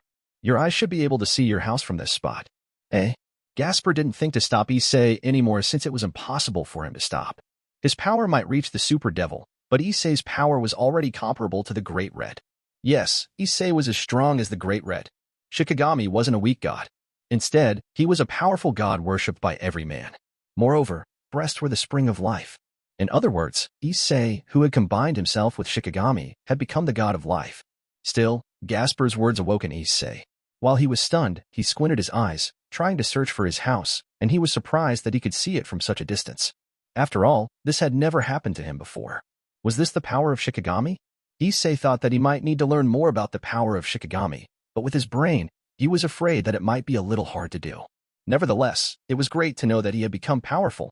Issei was so happy, thinking that he would be welcomed by everyone, especially after he became so powerful. Nevertheless, when he looked at his house even deeper, his eyes widened, and his world spun once again as he saw Riser and Asia together inside his room. Riser. Chapter 373. One day. Issei wasn't sure how he felt. His heart was complex, filled with anger and disbelief, and also, strangely excited. Yet, watching the kind-hearted and gentle Asia show such a lewd expression while under the arms of his enemy, he wanted to run away. Yes, he wanted to run away. Issei didn't want to believe it. What was happening? How did this happen? Moreover, Issei had to say that Riser was too evil since he dared to play with Asia in his room. While Asia was shy and didn't want to, it was easy to see that she didn't hate the feeling of being pounded by Riser in his room. While Issei hoped this was a dream, he knew that this was a reality. Still, when Issei didn't know what to do, he was hugged by Gasper. Gasper? It's okay, senpai. It's okay. They're just being deceived by Riser. Riser is evil. As long as you defeat him, then you will get everything. Whether it is Rias Bucho, Asia senpai, or the others, all of them will go back to your arms. Yes, that's right. It's all that guy's fault. If it isn't because of that guy, then this won't happen. Issei, who didn't want to believe in reality, felt better when he heard all of this. He felt like everything was Riser's fault, and it was all because of Riser that everyone became like this. Yet, when Issei thought about how strong Riser was, can I defeat him? Senpai, let's go back to our hiding place first. We need to build our strength first and gather our allies. That way, we will be able to defeat him and gain victory, so they won't be controlled by Riser anymore. Can we really do it? Believe in yourselves, senpai. You have the power of the Red Dragon Emperor and Shikigami. Right now, you are just as strong. No, you are stronger than Riser Lucifer. Believe in your strength. If you don't believe it, why don't you train first? Train. Yeah, you have a lot of unique powers within you. Let's learn it first before we start to defeat this evil. Issei didn't feel that this was a bad idea since he didn't want to stay in this place any longer. When he had become stronger, then he would return, bringing down Riser, who had caused a lot of misery to everyone. I will definitely become stronger. That's Issei senpai that I know. Gasper was excited since he could see that Issei had returned to how he used to be. Issei, who was strong and confident and never gave up. This was his Issei senpai. Still, Gasper didn't lie since the power of Issei had become stronger than Riser Lucifer, but Issei's mentality hadn't been adjusted, and he was still hit by what was happening between Riser and Asia. Nevertheless, unlike the girls who left Issei, he wouldn't leave Issei, and he would be with him forever. Let's go, Issei senpai. George, we need to do this. Yes. Where are we going? Issei was curious as he was eager to grow stronger to defeat Riser. Romania. Romania. While Issei was confused, he followed Gasper and George obediently, wishing to pay back what Riser had done to him 1,000 times. As for Rias, Asia, and the others, Issei thought that they were being forced by Riser. Yes, that's right. They were forced by Riser. Wait for a while, Bucho. Asia-chan. Akino-san. Kaneko-chan. I'll save you. Along with all the women with wonderful boobs, he would save all of them from Riser's evil clutch. However, what they didn't know was that Riser had been waiting for them, thinking that they had time to grow stronger. Finally. Even though Asia tried to be aggressive, it was hard for her to do so with her nature, but Riser enjoyed it regardless. Still, he had expected this, but he felt conflicted by how easy it was for Issei to grow stronger. When he almost died due to the Great Red and became stronger, Issei suddenly returned and became as strong as him by relying on the power of the god from another world. God from another world, huh? Not only someone from the future, but even a group from another world wanted to take him down. What was wrong with this world? Was it not okay for him to be the leader of this world? Why had there always been trouble? Riser wondered why the world wished for Issei to be the king of this world. Was it because Issei was a perv asterisk RT? Was it because Issei was an idiot? Or was it because Issei was Yusashi? Probably, the last was the reason why Issei was chosen. Yusashi kind. This is the universal trait of every protagonist of the light novel. Unlike those who were kind, gentle, and willingly being pushed around by everyone, Riser couldn't do that, and it was probably the reason why many tried to take him down. Whether it was Hades and his group, Risavim, and the others, Dhauser, then there was also Issei. Lastly, gods from another world and also someone from the future. Riser wondered what he did to be attacked like this. He had never ever thought to attack another world or the future after all, or were they thinking that he wouldn't attack them? With that thought, he didn't have any hesitations. The moment he erased Issei from this world, he was going to take down the parallel world and also another world. No matter what, they were going to die. With that thought, Riser was about to leave, but Asia held him tightly. Asia, stay here, Riser-sama. I will comfort you more. Asia tried to seduce him, but Riser asked, you know Issei has returned? Asia. Riser wasn't surprised by Asia's decision to seduce him and did something that she wasn't used to. Yet, he wondered how Asia could tell whether Issei had returned or not, but he wouldn't be surprised if she could tell since she was one of the main heroines. You know that he is planning to key asterisk me, right? Do you want to go to him? Hearing his callous question, Asia showed a wry smile since she knew that her worth in his heart wasn't so significant. Even if she left, it didn't matter to him, but she didn't want to lose him. I can't leave. I'm already like this. You have stained and shaped me into your shape. Wasn't it you who seduced me? Asia blushed and buried her face in his chest, trying to hide her pout since wasn't it he who seduced her during her weakest? Yet, she was also willing to fall for him and wished to be held by him, so she knew that she was also at fault. One day, Riser said. I will give him 1 day. I know that you owe him, but don't expect me to give him mercy since he is the one who wants to key asterisk me first. Frankly, in his mind, Issei was nothing but just a tool for those around him. In his thoughts, Issei was just like a nuclear weapon in the hands of bad people. Yet, it was also probably why Issei was chosen since it was easy to control Issei. Thank you, Riser-sama. 1 day. How could Issei have such a short amount of time? Nothing. Yet, Asia knew that this was Riser's gentleness toward her. It was because she could be a good woman for him that he was willing to give Issei a day. Knowing that put her heart at ease somehow since it made her realize that he thought of her more than she had thought, and slowly but surely, Issei disappeared from her heart. Chapter 374. This is our time. Romania.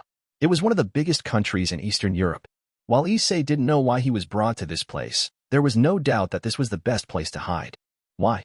This was the territory of the vampire, a powerful supernatural being that didn't join the alliance. Due to their nature and also origin, they were proud beings. Even if they were troubled, they wouldn't ask for help, thinking that they could handle everything. However, in front of the power of Gasper from the future and the remnant of the hero faction and also Valis group, they quickly took down and controlled the entire territory of the vampire in Romania. As for why Gasper chose this place, it was partly due to his selfishness. Yet, there was no doubt that this place was the most perfect place to hide. Still, to explain from the beginning, Gasper was born in Romania as a damper, with a noble vampire as his father and a human female as his mother. However, due to a certain mutation in his body, no one liked him, and he was isolated or even hated due to this mutation. He didn't know the reason previously and thought that he was just an unwanted child, but then everything changed when Rias came to him and made him her servant. Nevertheless, many things happened, and here he was, becoming a powerful devil that reached a super devil level. However, even if Gasper had become so powerful, he was still helpless against Riser.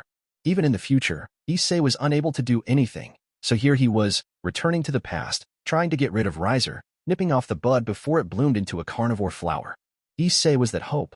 Still, as Gasper waited for Issei, he also went to Romania to clear up all the obstacles for his dearest friend, Valerie Teeps. According to the timeline in the original story, at this moment, the leader of the vampire of the Carmilla faction went to visit the devil, asking for Gasper.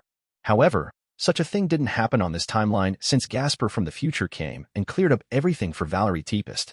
Like him, Valerie Teeps was also a damper, an existence that was born between a vampire and a human, and like him, she also had something special inside her body. Longinus. Yes, she owned Longinus, which was the strongest type of sacred gear in the world. Yet, there was no doubt that what Valerie had was among the unique types. Sephiroth Graal. It is named after the Holy Grail from the Last Supper that Christ used and the Grail of Arthurian legend. Sephiroth Graal, along with True Longinus, Holy Spear, Incinerate Anthem, Holy Cross, Alpheka Tyrant, Holy Nail, and the Shroud of Turin are known as the Holy Relics. It takes the appearance of a golden cup. Still, hers are special, and it gives her 3 golden cups of the same appearance. Still, this Longinus allows the possessed to come into contact with the principles of life itself. The possessor is also forcefully told about how both life and souls are made, in addition to taking in the mind and concept of death, living, and various other things. Yes, if Valerie wished to, she could reincarnate death. It was also for this reason that she was being targeted by Riser, the leader of the old Satan faction, which became the Clippeth. The lack of people and the weak were the disadvantages of this terrorist group, so how could they deal with this problem? They decided to return death to the living world. In the original, their plan succeeded, as they had reincarnated many powerful evil dragons to help them with their plan. Yet, in this world, there was no way for Gasper to allow that to happen. Watching his beloved be tortured every day, even if he knew that she would be okay, he couldn't let that happen, so he directly attacked the headquarters of the vampire and then pushed the Clippeth away.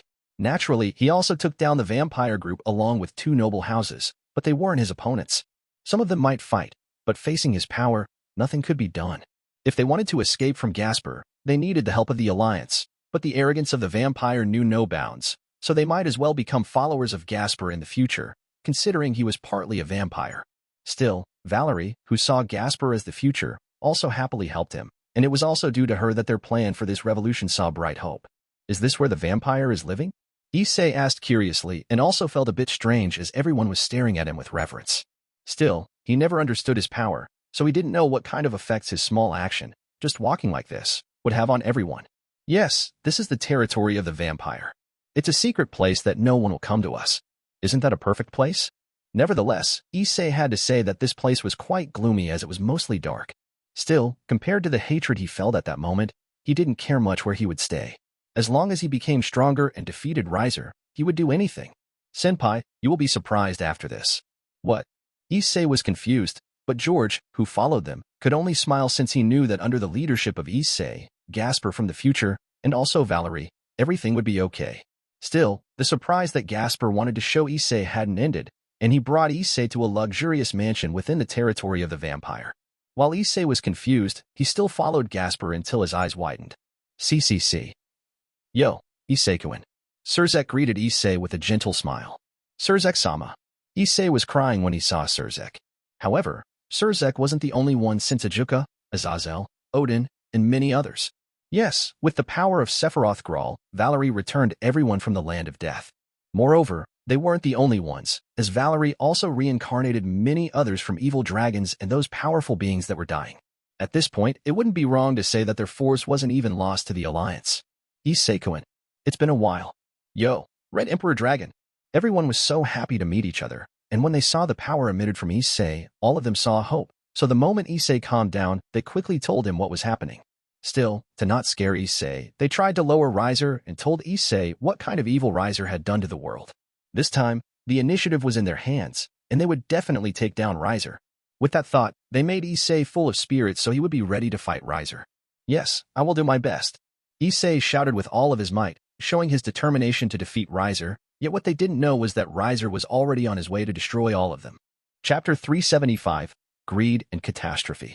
As everyone pinned their hope on Issei, wishing him to master his power as soon as possible, there was no doubt that the vampire nobles that had been conquered probably had the most complex attitude toward Issei and his group. If it was before, they might not have said anything and even supported them since they had helped them key *L all those who tried to harm the interest of the vampire. However, what they didn't expect was that Issei, Gasper, and the others would try to conquer all of them and invite them to fight the Alliance. At this moment, all the nobles, whether they were part of the Camilla faction or Teep's faction, gathered together and talked about this problem as they feared that they would fight the Alliance. They might not join the Alliance, but it didn't mean that they wanted to fight it. Still, it was impossible for them to talk about this matter openly, especially when they could see Issei, Gasper from the future, Valerie, and those who returned from death were all so powerful. So, in the secret room, all of them gathered and discussed the problems that had been weighing their minds. Queen, what should we do? King. Queen Camilla and King Teeps fell silent since they couldn't answer this question. They were all too weak. After all, in facing a mighty power, there was nothing that they could do. Do the Alliance know about them? No, they shouldn't know. We have been in isolation after all. This was probably the best news that they had heard, and they were also glad that their vampire had always been in a state of isolation. I think that's the best, isn't it? I agree. All of them at that moment agreed that they just pretended that they didn't know anything. Anyway, the Alliance didn't ask them, and Issei and his group didn't do anything, just staying in their place, training to become stronger. Whether it was the Alliance or Issei and his group, they didn't want them to become their enemies. But is it really okay, Queen? What do you mean, Elmenhild? Elmenhild Karnstein, a noble of the House of Karnstein, hesitated for a while, then said, if we just pretend that we don't know anything, what will happen if the Alliance knows that we have been hiding Issei and his group? Then, what do you want us to do, Elmenhild? Yeah, they're too powerful. Especially that Gasper. Everyone was still shocked and shaken by Gasper's ability to stop the time. Moreover, Issei's aura was just too unbelievable. Frankly, they felt like it was better for them to support Issei and his group instead of the Alliance, as the Alliance only had several non-main gods. Their leader was Riser Lucifer, a devil whom they were looking down on. Yet, this was normal as they had never seen Riser and only stayed on their territory, ignoring the outside. Even so, he had defeated Buddha and those gods from Hindu myth. That's just the news. Who knows the truth?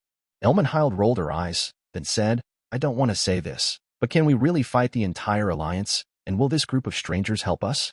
They are not vampires, after all. When this question was asked, no one could say anything. Could they really trust Issei and his group? They weren't so naive to believe that they could entrust their life to Issei and his group. Instead, if a danger came, they wouldn't hesitate to abandon Issei and his group. Yet, the question was their attitude. If they reported Issei and his group to the Alliance, then they knew that even if they didn't become members of the Alliance wouldn't mistreat them. Moreover, they also had to admit being a member of the Alliance was great as they would be protected by anything. They didn't need to fear terrorist organizations, and they started a trade of culture, magic, technologies, and many others with other myths. The benefits were so great that they knew that it was stupid for them to reject this offer. If there was something that made them stop this, it was because they would definitely, under Riser Lucifer, whether it was Queen Camilla or King Teeps, not be their queen or king anymore. Moreover, they also weren't sure whether Riser would be fair to them. Even worse, they also had heard about Riser's hobby of sleeping with other wives and women, which was something that they hesitated about. Still, sleeping with the wives and the women of others was nothing compared to many bad hobbies that evil beings usually had. So, at this moment, all the nobles fell in silence and turned into their king and queen, wondering what their decision would be. To be honest, I want to believe in this group. This group? You mean? Yes, Issei Haidu. Not only the queen and the king, but also all of them wanted to believe in Issei and his group. They didn't know why they felt like this, but they felt like Issei was on the righteous side. They felt like they could believe in Issei and wanted him to be the real leader of the world. But I also don't want us to become the enemy of the Alliance.